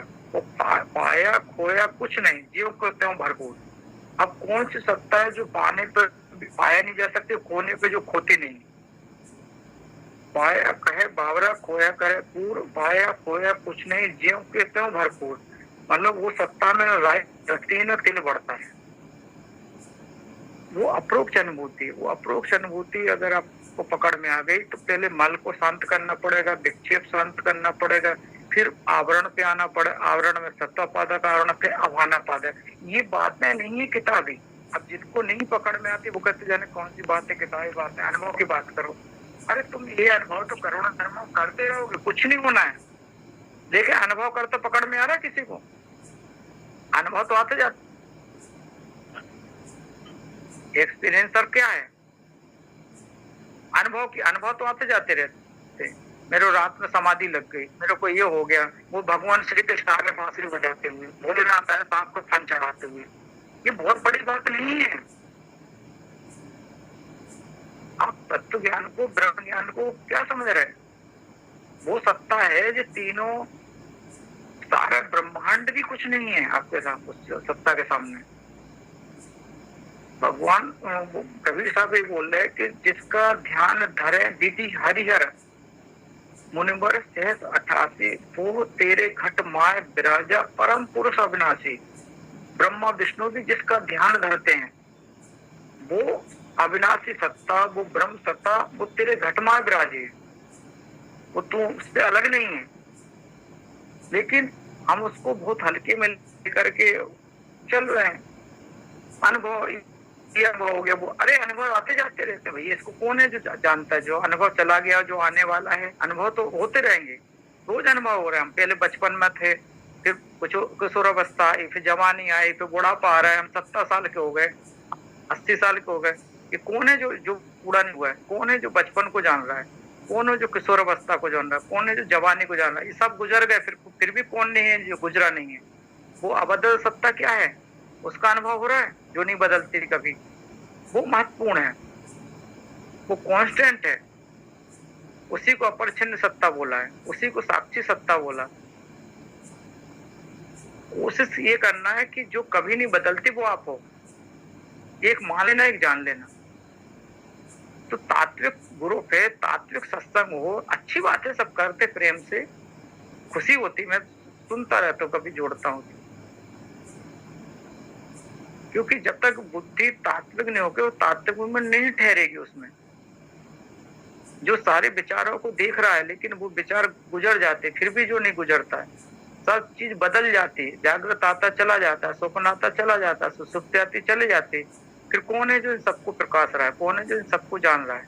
उसको जानना है, वो आप हो। या तो मान लो या जान लो। बताओ बाबू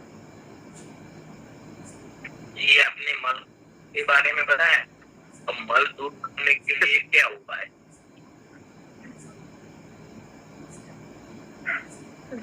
प्राणायाम करो, साधन चतुष्ट करो। साधन चतुष्ट में आपको पता है, विवेक, वैराग्य, सठ संपदा, मोक्ष, चारों चीज जो आप करेंगे मल दूर हो जाएगा। क्योंकि तीनों चीजें होती हैं, एक होती कर्म, एक उपासना, एक ज्ञान। तो जिनके कर्म और उपासना परिपक्व हो गया वो ज्ञान का अधिकारी है। जिनके साधन चतुष्ट कर लिए वो ज्ञान का अधिकारी है। क्या होता है, ज्ञान के अधिकारी नहीं रहते और हम ज्ञान दे भी देते हैं तो भी कुछ नहीं होता, तो उनको पता ही नहीं पड़ता क्या होगा।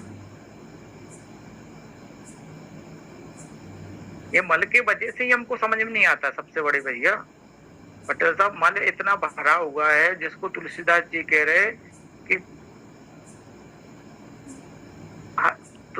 हरि चर्चा ना सुहाय जो जोर क्या है, कोई बात नहीं, सार बता। तुलसी, हाँ नहीं आगे तुलसी पूर्व के पाप से हरि चर्चा ना सुहाय, जैसे ज्वर के जोर से भूख विदा हो जाए। तो तुलसी पूर्व के पाप से मतलब मल, जब मल भारी होते हैं तो तत्व चीज में, चिंतन में मन नहीं लगता है। अभी अनुभव की बात करेंगे तो बहुत आनंद आएगा, क्योंकि जो भी अनुभव होते जगत के होते हैं, माया के होते हैं। चेतन में कोई अनुभव नहीं है, उसकी सत्ता से अनुभव हो रहा है, उसमें कोई अनुभव नहीं है।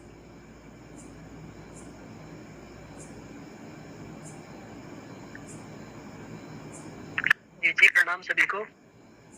भैया जी, आदि शंकराचार्य ने अप्रोक्षानुभूति में जो 15 अंग बताए थे, उसमें 2 विशेष अंग हैं, शरीर की क्षमता और नेत्रों की स्थिति। क्योंकि ये साधना के विशेष अंग है, तो जरा इन दोनों अंगों के बारे में थोड़ा प्रकाश डालिए। सभी साधकों को बहुत ज्यादा जरूरत है इन दोनों चीजों की, तो इसके विषय में जरा बताइए थोड़ा खुलकर। क्या शरीर की क्षमता और जो 15 अंगों में से 2 अंग हैं, शरीर की क्षमता और नेत्रों की स्थिति, इनको किस तरह से आप समझाएंगे जरा, क्योंकि ये सभी के लिए बहुत जरूरी है। शरीर की क्षमता और नेत्रों की स्थिति? नहीं, शरीर की समता मतलब शरीर को समता में लाना और नेत्रों की स्थिति, क्योंकि ये आदि शंकराचार्य ने अपरोक्षानुभूति जो उनकी किताब है उसमें लिखे हैं 15 अंग, जिनमें से ये 2 विशेष अंग हैं। तो इसके बारे में प्रकाश डालिए थोड़ा सा, ताकि हम समझ पाए कि वो कहना क्या चाहते हैं। वो ये कहना चाह रहे हैं कि जब तक शरीर स्थिर नहीं रहे, शरीर स्थिर के ऊपर है, और दूसरा नेत्रों को संयम, क्योंकि शरीर स्थिर नहीं रहने से मन भी स्थिर नहीं रहता है। तो शरीर को स्थिर करना फिर मन को स्थिर करना हो। जब शरीर और मन स्थिर रहेंगे तो नेत्र से हमारी वृत्ति दौड़ती है, और वृत्ति दौड़ने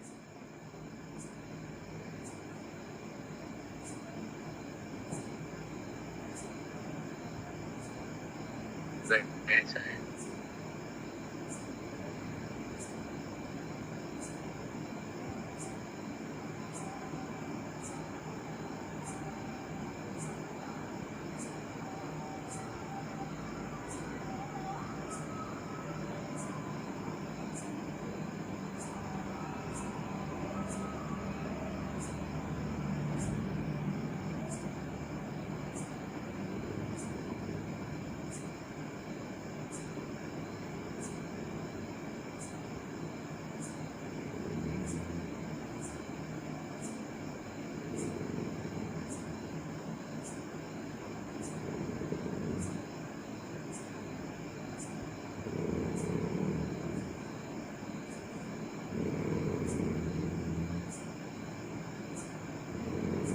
अभी है नहीं इसमें।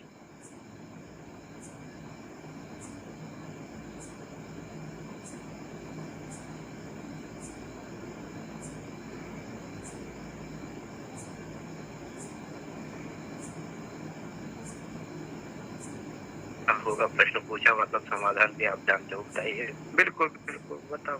नहीं, समाधान नहीं जानता मैं पूरी तरह से, इसीलिए मैंने पूछा भैया जी से।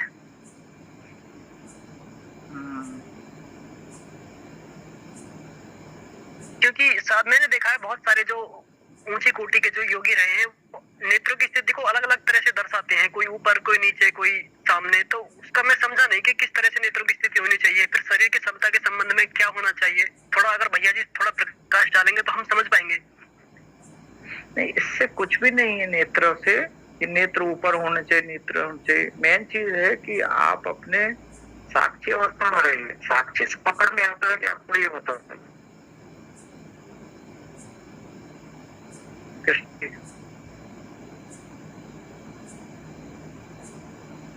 जी भैया जी, मैं समझ रहा हूँ आप जो कह रहे हो। साक्षी भाव तो नहीं, भाव नहीं। देखो, एक साक्षी भाव और एक साक्षी।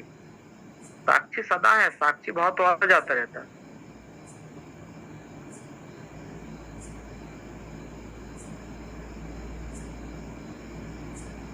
मैंने अभी बोला ना कि जागृत आया, स्वप्न आया, सुसुप्ति आया, ये सब बदल रहा है। कौन है जो नहीं बदल रहा?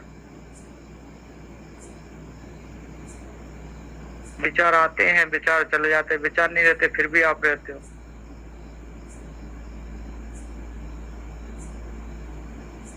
उसमें आप बने रहिए। वो नहीं हो रहा तो फिर उसके लिए नीचे उतरना पड़ेगा। फिर आपको आनापान सती करो, श्वास को देखो, शरीर स्थिर करो, खान पान पे ध्यान रखना पड़ेगा। बहुत सारे नियम है फिर तो वो, क्योंकि यम नियम आसन ये सब चीजें आ जाएंगी धीरे धीरे। नीचे क्लास में बैठ जाओ और नहीं आता तो उसके नीचे फिर नीचे जाओ क्लास में, नीचे चलते चलते जहां से भी आपको पकड़ में आ जाए। अगर आपको मैं हूं पकड़ में आ रहा जस्ट, तो आप PhD लेवल में हो, क्योंकि ये विज्ञान में उसमें पकड़ में आता है। आपको मन शांत करना पड़ेगा।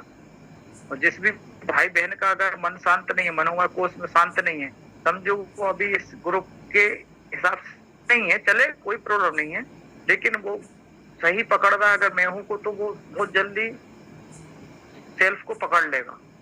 स्थिति आ जाएगी उसकी।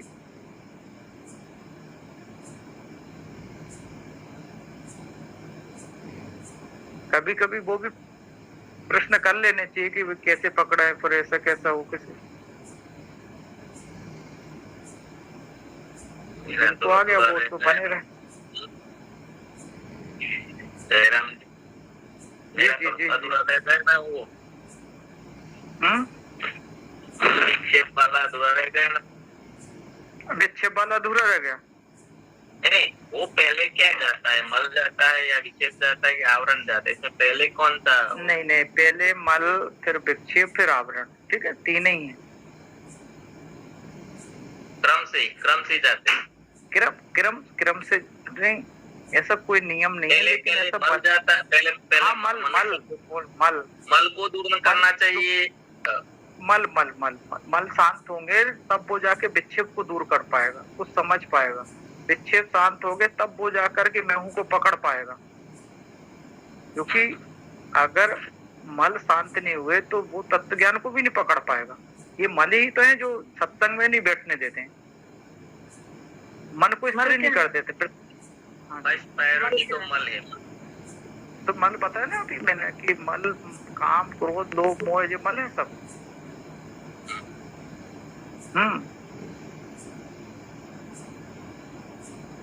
सबसे बड़ी चीज है, भगवान श्री कृष्ण कह रहे हैं कि जब तक आहार विहार शुद्ध नहीं करेगा कोई व्यक्ति, तब तक बहुत मुश्किल है। क्योंकि सात्विक वृत्ति में, सात्विक सतोगुण में ही ये पकड़ में आता है। तीन गुण होते हैं, रजोगुण, तमोगुण, सतोगुण।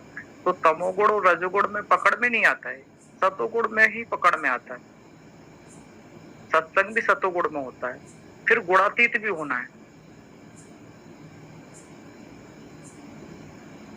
जैसे वो आया है भगवान से कि उसमें आया है कि सुत जी पूछते हैं कि अचिंत्य अव्यक्त रूपाय निर्गुणे गुणात्मने,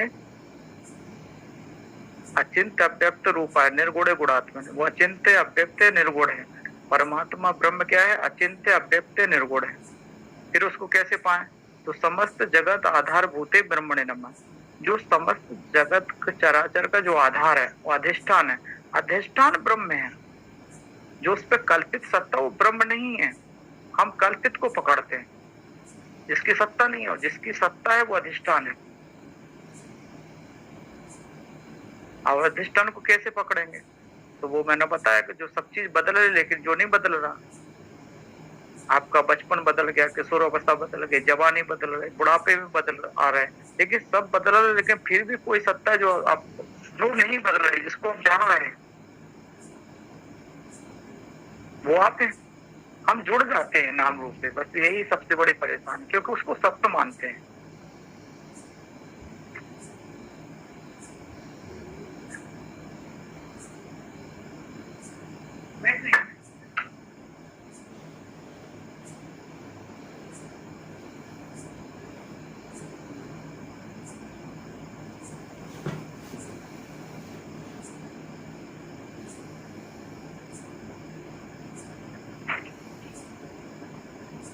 व्यतिरिक्त क्या है? व्यतिरिक्त शब्द आता है? व्यतिरिक्त अन्वय आता है? क्या है अनवय व्यतिरेक? वो क्या है? व्यतिरेक वरना नीति नीति करना, ये नहीं, ये नहीं, ये नहीं, और जो शेष रह जाए वो अनवय। वेदांत की टीचिंग है अनवय व्यतिरेक लक्षण। हाँ, और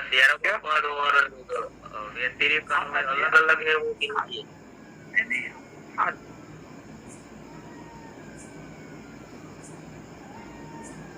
बताओ।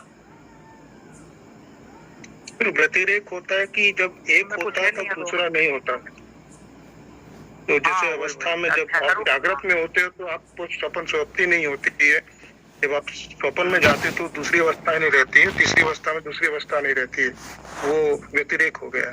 अन्वय तीनों में है, तुरीय है, वो अन्वय लोप हो जाता है। और व्यतिरेक अन्वय अलग अलग है, वो एक ही है, क्या अलग है? तो जागृत में रहता, सुप्ति रहते, दोनों नहीं रहते।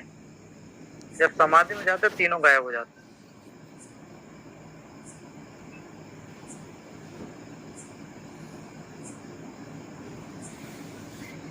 तो अलग अलग है, जिसको जिससे पकड़ में आ जाए। अध्यारोपवाद है, भाग त्याग लक्षणा है, साक्षी है, भक्ति है, योग है।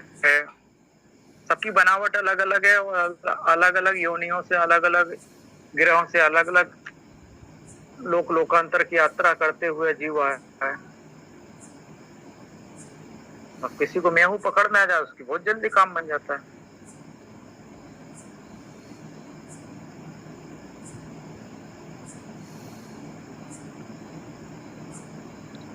हेलो भैया, जी जी जी, हम 2 शब्द बोल रहे हैं ना। बोलो बोलो बोलो हरचंद भाई। साक्ष का साक्षण, दृष्टा दृश्य दर्शन। हाँ जी, हाँ जी।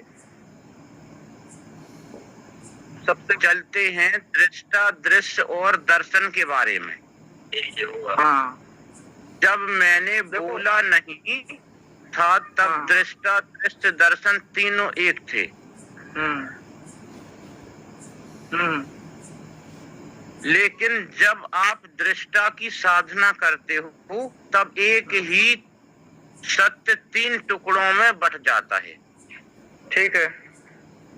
जब आपको दृष्टा दृश्य दर्शन का ख्याल ही नहीं था तब सहज ही तीनों एक थे। ठीक है, ठीक है। सब एकाकार था, अभी भी एकाकार है। आपको समझ में नहीं है। आपने टुकड़े किए, न अविभाज्य को विभाज्य नहीं करने की आपने कोशिश की। तो एक ही सत्य 3 कैसे हो जाएगा? 2 भी कैसे हो जाएगा? साक्ष और साक्षी भी में एकाकार है। नहीं, आप प्रश्न क्या रख रहे हैं? हम तो समझ गए, अब आपने बिखेर दिया। हम प्रश्न नहीं रख रहे। हाँ, अच्छा बता रहे भैया। ठीक, हाँ समझ गए, बता रहे आप। हम जो सत्संग आज YouTube पे सुन रहे थे, सो हमने आदो लिख पाओ जा लिख लो हमने, सो हम अच्छो लगो हमें, और जय चर्चा हो रही थी तो हमने कह दो क्या क्या ना कोई साक्षी है, ना कोई साक्षी है। अरे भाई, जो मना साक्षी है, जो मन का साक्षी है, उसमें एक तीर ले जाओ। क्या वहाँ साक्षी है? जो शरीर का साक्षी है, उसमें एक तीर ले जाओ। क्या वहाँ साक्षी है? शरीर का साक्षी में क्या मन है? सारे संसार संसार का जो साक्षी है, साक्षी में क्या संसार है? जो सर्व का साक्षी है, ज्ञात अज्ञात सर्व का क्या साक्षी है? सर्व का साक्षी में न शरीर है, न मन है, न संसार है। जो केवल मैं हूं के बोध में सारी व्यवस्था सब मतलब सुचारू रूप से चलती। जो आदो हमने लिख नहीं पाओ, इतना ही लिखो यूट्यूब पे। मेरा ये कहना है भैया कि उसका अनुभव होने से ये महत्वपूर्ण है। जैसे आपने कहा कि ये 3 टुकड़े बनते हैं, दृष्टा दृश्य दर्शन, ठीक है। हाँ। नहीं बनाओ तो आप वही हो, ठीक। आप वही हैं, लेकिन उसका अनुभव नहीं हो रहा, तो क्या करें?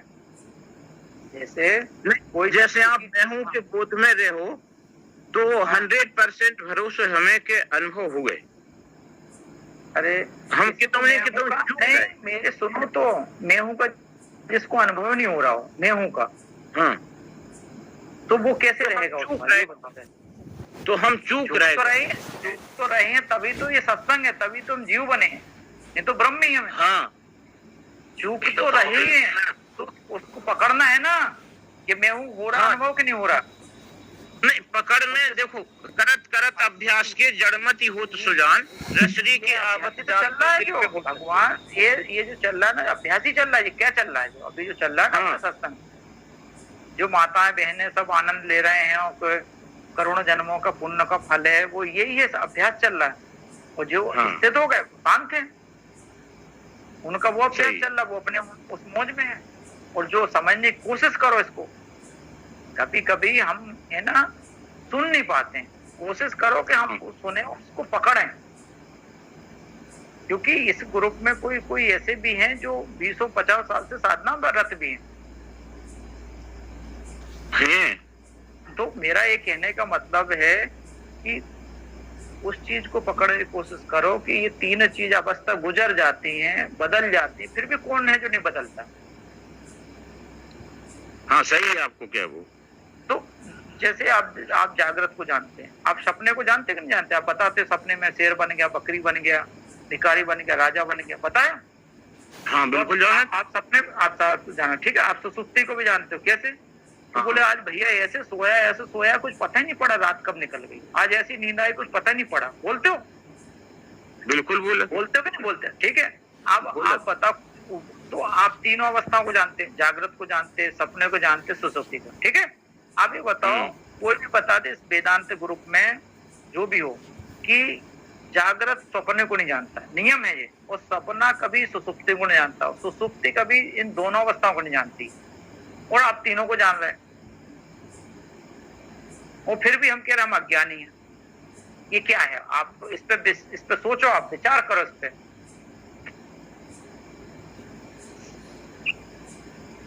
आप पकड़े कि नहीं? मेरी बात पकड़े? नहीं, आप भाई साहब से जो उनसे बात कर रहे थे उन्हीं से करो आप, हम तो सुने। अरे लो नहीं, हम सुनने में हम बताएं। आपने शुरुआत की थी त्रिपुटी की दर्शन, आपने प्रश्न पूछा, आप चले जाते हो। आपका प्रश्न मेरा तो वो मल विक्षेप प्राण वाला, ये तो ठीक है। नहीं, अब मैं ये बात को है ना श्री टुंगा जी से पूछना चाहता हूँ, ठीक है ना? ठीक। अब मैंने जो बोला अभी कि जागृत, आपने सुन लिया ना मेरी बात को? रिपीट करो, कोई बात नहीं। देखो, तो टुंगा साहब सुन लिया क्या? नहीं सब बताइए क्या है। देखो, मैंने ये बोला कि अभी हरिशंकर जी झा साहब से बात हो रही, तो मैंने कहा आप जागृत को जानते हैं? बोले जानते हैं। आप सपने को जानते हैं? बोले जानते हैं। और सुसुप्ति को भी जानते हैं। वो फिर भी कहते हैं हम कुछ नहीं जानते। कहने का मतलब है, वेदांत की टीचिंग है कि जागृत कभी सपने को नहीं जानता, और सपना कभी सुसुप्ति को नहीं जानता, और आप तीनों को जान रहे हैं। जी तीनों को जान रहे हैं, तो फिर भी हम कहते हैं हम ज्ञानी नहीं है। अब ये क्या हो रहा है? आप इस पे थोड़ा बताओ, प्रकाश डालो। जिसको मैं अज्ञानी करके समझ में आ रहा है वो आप है। हाँ। आपको ये बोध हो रहा है कि मुझे पता है या मुझे पता नहीं है, ये दोनों भी जिसको समझ में आ रहा है वो आप है। तो जो भी चीज, अगर आप समझ लीजिए आप अंधेरा में हो, अंधेरा है बताने के लिए आपको रोशनी की जरूरत नहीं है। आप अंधेरा को भी देख सकते हो और देख सकते हो, प्रकाश को भी। बिल्कुल। तो हाँ, आप हस्ती को भी देख सकते हो, नास्ती को भी देख सकते हो। हाँ, सब अभाव को भी देख सकते हो। इसे तो उसमें ये कहा गया, पहला जो प्रश्न शुरू हुआ था, एक अवस्था दूसरी अवस्था को नहीं जानती है। नहीं जानती, बस वही कहना है। लेकिन आप तीनों अवस्था को जानते हो। आप तीनों को जानते हैं, और तीनों को जानने वाला फिर सोचो क्या हो सकता है। हाँ, यही है वो अन्वय व्यतिरेक। नहीं, अन्वय व्यतिरेक नहीं है। ये हो गया है कि जो तीनों अवस्था को जान रहा है वही तो ब्रह्म है, वही तो साक्षी है। वही। और इसके बावजूद भी भैया ये कह रहे हैं हम कुछ नहीं जानते हैं। अब बताओ ये क्या है? मैं ये पूछना चाह रहा हूँ। जागृत स्वप्न को नहीं जानता, स्वप्न सुसुप्ति को जानता, प्रकाश अंधेरे को नहीं जानता, अंधेरा प्रकाश को नहीं जानता। आप अस्थि को भी जानते हैं, नास्ति को जानते, प्रकाश को जानते, अंधेरे को भी जानते हो। तो इतना सब होने पर भी हम अज्ञानी कैसे हैं? हमें, मेरा ये प्रश्न ये है। जी भैया, जानते सभी जानते हैं, लेकिन एक बेहोशी है जिसके कारण मतलब हम दूसरे उसमें प्रवेश हो जाते हैं। ये है मतलब उसको बेहोशी। जी, बिल्कुल। आप यहीं रुक जाओ। अब ये बेहोशी ना, अब ये बेहोशी कैसे टूटे, इस पे होने चाहिए। ये तो पक्का हो गया ना कि आप इन तीनों को प्रकाश रहे।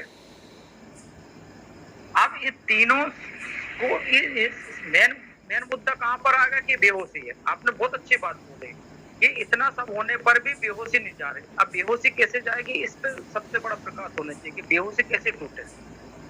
हमारे जो नींद का बेहोशी का क्या, बेहोशी को तोड़ने का सटीक पॉइंट हो एकदम। मतलब बहुत से मार्ग, बहुत सी बातें आती हैं तो कारगर हो, बहुत सारे मार्ग हैं, कारगर हैं। एक एक टेबलेट सब चीजों को खत्म कर देगी जड़ से, लेकिन वो पकड़ नहीं आ रहा है। पर जैसे साक्षी है, वो सब चीजों को जो जानता है और सारी बेहोशी खत्म करती है, वही साक्षी है। आप चाह रहे ना एक चीज बताओ तो ये है। अब वो कैसे अवस्था बने, उसको बनाओ। नहीं तो आप सबको जान रहे, बता भी रहे, और फिर भी हम कह रहे ज्ञानी। आपको खेल तो लगता ना आश्चर्य, किसी को लग रहा होगा बड़ा आश्चर्य है इसमें।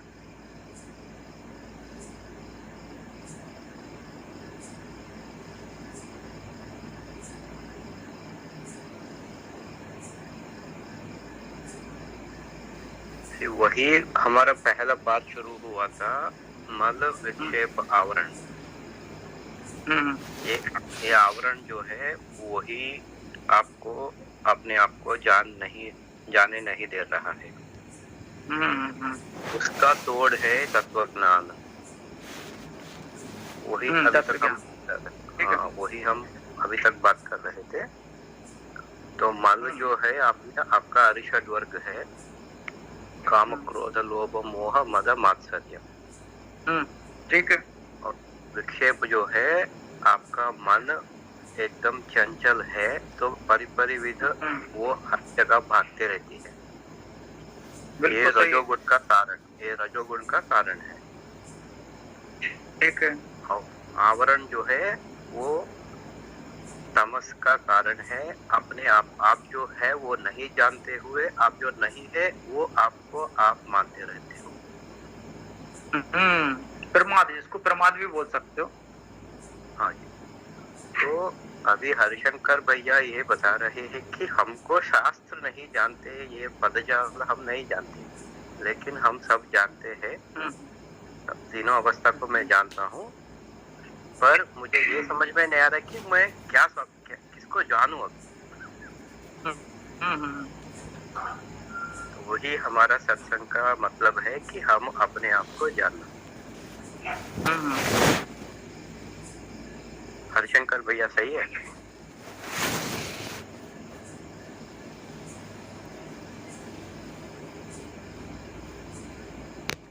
वो ये बोल रहा है कि हमने YouTube से सुना था ये सब चीजें। अच्छा, रतीश भैया बता रहा शायद कुछ जागे हैं। हाँ, हेलो। मल विच्छेद आवरण एक उदाहरण के द्वारा हम समझाने की कोशिश करेंगे। जैसे तालाब का पानी है, तो मल वो है जैसे बरसात हुआ और आसपास जो गंदगी है वो तालाब में आ गई, मतलब मल आ गया। तो अब बताइए, जो स्वच्छ पानी था वो मटमैला हो गया। तो अगर उसमें हम अपना स्वरूप देखना चाहेंगे तो नहीं दिखाई देगा, जब तक वो मतलब साफ नहीं हो जाएगा। और विक्षेप क्या है? जैसे पानी एकदम तरंगायित नहीं है, लेकिन उसमें एक पत्थर हमने मार दिया उसमें, तो उसमें तरंग पैदा हो गई, तो विक्षेप हो गया। अब उसमें हम अपना स्वरूप देखेंगे तो उसमें नहीं दिखाई देगा। तीसरा बोला गया है कि आवरण, जैसे पानी है और उसमें ऊपर से काई जम गई, अगर हम अपना स्वरूप देखना चाहेंगे उसमें तो नहीं दिखाई देगा। तो आवरण मतलब काई लग गई उस पर,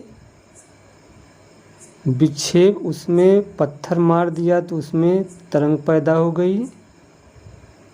मल, बाहर से उसमें कूड़ा कचरा आ गया तो पानी गंदा हो गया, इसलिए अपना डाल दिया। हाँ स्वरूप अपना नहीं दिखाई देता है। ऐसे ही है अपना जो आत्म स्वरूप है उसका बोध क्यों नहीं होता है। अब ऐसे ही वो उदाहरण द्वारा मतलब कि समझाने का कोशिश किया हूँ।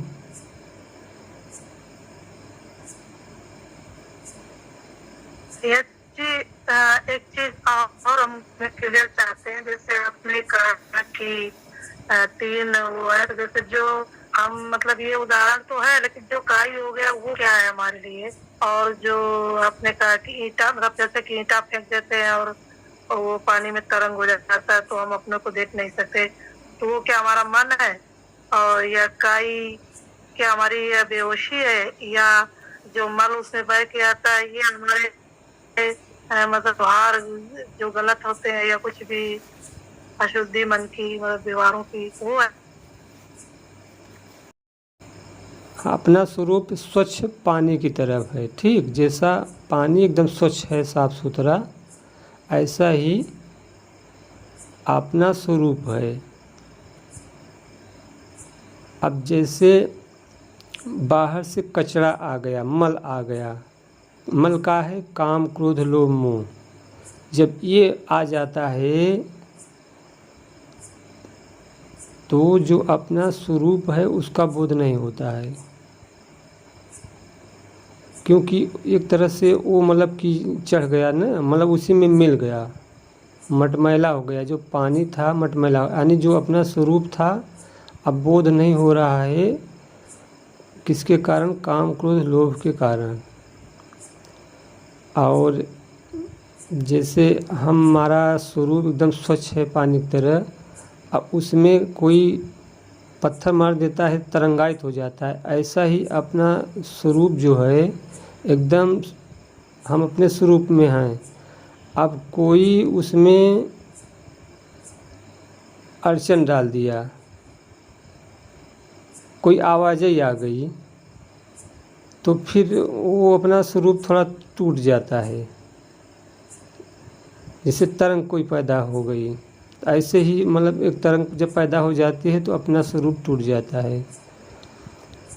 और उसमें फिर बताया गया है आवरण। समझ रहे हैं हम समझ चुके हैं, क्योंकि अपने हर मतलब उस क्लीन शीतल जल में जो जो चीजें मिली है किसी के भी स्वभाव में, वो अपने व्यक्तिगत स्वभाव को अपने स्वयं से ज्यादा अच्छे से समझ सकता है, पकड़ भी सकता है और उसे हटा भी सकता है और उसे फिर से क्लीन कर सकता है। आपका इशारा हमने सब समझ लिया। हाँ, मतलब उदाहरण वही दिया कि जिसे हमारा जो स्वरूप है शुद्ध पानी की तरफ है, ठीक। अगर उसमें मल आ गया काम क्रोध लोभ का, तब भी मतलब कि अपना स्वरूप का बोध नहीं होता है। और उसमें अगर कोई विघ्न डाल दिया, जैसे आप अपने स्वरूप में हैं, किसी प्रकार का विघ्न आ गया, कोई आपकी यादें आ गई, तो उसमें एक तरंग पैदा हो जाती है ना। हम उसको मतलब कि उस विचार में खो गए तो अपना स्वरूप खो जाता है। तो पहले मतलब भैया जी स्वरूप में तरंग आ जाती है कि तरंग बाहर रहती है? हाँ, बाहर रहती, स्वरूप में नहीं आ जाती है, लेकिन बाहर आ जाती है, मन पे आ जाती है। तो वहाँ मन तो आदमी मन में बहने लगता है ना, तो अपने को आपको भूल जाता है। सही है, सही है। हाँ, मतलब भैया की मतलब आपका कहना मतलब ज्यादा से ज्यादा उस क्लीन पानी यानी अपने स्वभाव को क्लीनता को बनाए रखना है। हाँ, और जब तक वो बात बन नहीं जाती है तो हमको उस क्लीनता को बिल्कुल पकड़ के रखना है, मतलब हिलने डुलने नहीं देना है। हाँ, देखिए जो चीज आ रही है उसको ध्यान देते ही रहना है। हाँ, एक मिनट। मतलब उसी में डुबक्की लग जाए तो फिर बात बन जाएगी। जी जी, जैसे अगर वही उदाहरण दिया ना कि अगर अपने स्वरूप को देखना है पानी में, तो जो काई जमी हुई है उसको हटाना पड़ेगा। तो काई तो मन पे जमी होती है ना, तो मन को साफ करना है। जैसे कहते हैं कि जब दर्शन को दिल चाहिए तो दर्पण माजत रहिए, और जब दर्पण लागे काई तो दर्श कहाँ से पाई। अगर शीशे में अपना चेहरा देखना है तो उसको मतलब कि दर्पण को साफ करना पड़ता है। उसी प्रकार से अगर अपने स्वरूप बोध में आना है तो जो मन रूपी मतलब उसमें काई लगी है तो साफ करना पड़ेगा। ये मन जो हमारा है ना, ये शीशे की तरह है। जितने हम मन को साफ करेंगे ना, ऐसे ही अपने स्वरूप का बोध होगा। तो वो पानी का उदाहरण लीजिए या शीशे का लीजिए, बात एक ही है। जैसे पानी में शीशे पे अगर धूल जम जाए तब भी अपना चेहरा नहीं दिखाई देगा। अगर आप उसमें पानी लगा दीजिए तब भी चेहरा नहीं दिखाई देता है। या कोई लेप लगा दीजिए किसी कलर का ऊपर से, तब भी चेहरा नहीं दिखाई देगा। ऐसे ही है, आप पानी का उदाहरण लीजिए चाहे शीशे का लीजिए।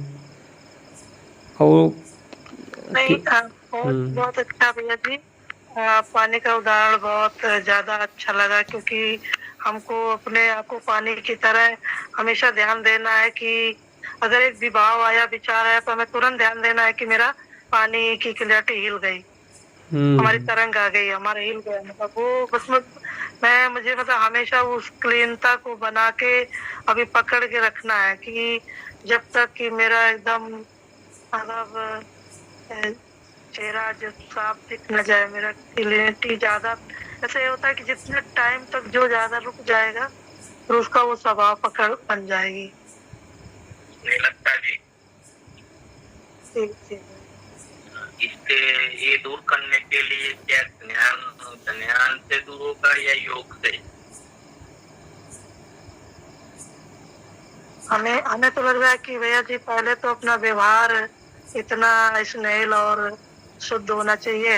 व्यवहार अपने आप शुद्ध होते होते ध्यान तो पहली सीढ़ी है, लेकिन जिसका स्वभाव ज्ञान या योग, इसमें कौन से मदद रूप होगा? अब दोनों ही है, क्योंकि योग ऐसा है कि आप पहले तो शुरुआत कोई भी नियम करते हैं तो पहले हवा जो है सांस फेंकते ही है, कपालभाति या भस्त्रिका करके। कोई बहुत ज्यादा कर लेता है, कोई अपना थोड़ा बहुत करता है।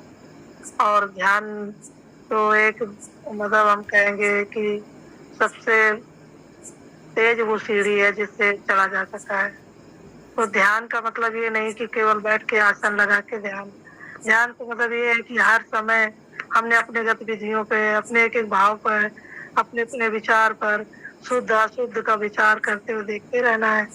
और जब मतलब कल तक किसी को देख करके हमारे मन में आ जाता था कि अरे ऐसा, अभी हमें कुछ भी ना है, हमारे लिए सब मिट चुका है और हम नहीं मिट चुके।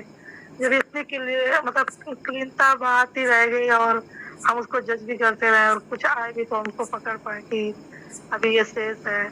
और बाकी योग जो आप कह रहे हैं तो हमें लगता है उसके लिए तो आसन, शरीर मजबूत करना। जैसे आज चेतना दीदी को दिक्कत हो रही है, दिक्कत कोई नहीं है, लेकिन बस वो है कि वो शरीर उतनी ऊर्जा शक्ति को सहन करने के लायक नहीं बन पाया, क्योंकि हम औरतें उतना प्राणायाम और शरीर को मजबूत नहीं कर पाते हैं।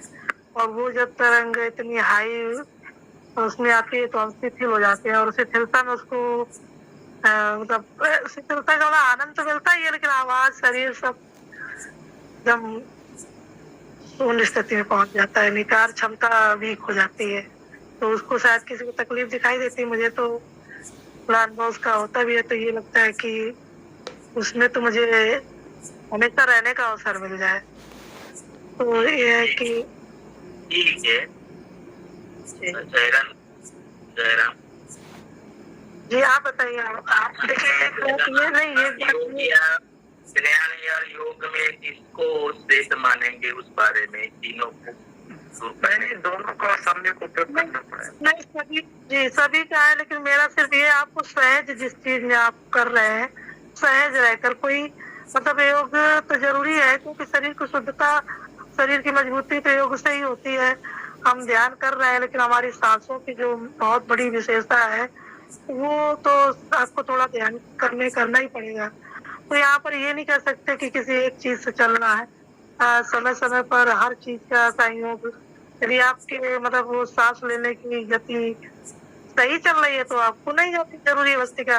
लेकिन कभी आप सो के उठे हैं, आपके सांस में वो इतनी नहीं है, तो एक बार 5 मिनट या 2 मिनट बढ़िया से वस्तिका करें, फिर बैठ जाए तो बहुत अच्छा लगता है। मतलब उसमें पहले नहीं समझ में आता है, तो जब पकड़ा जाती है तो वही चीज समझ में आती है कि जो चीज हमारी 40 मिनट बैठते बैठते मन को कंट्रोल करता है वो वस्तिका का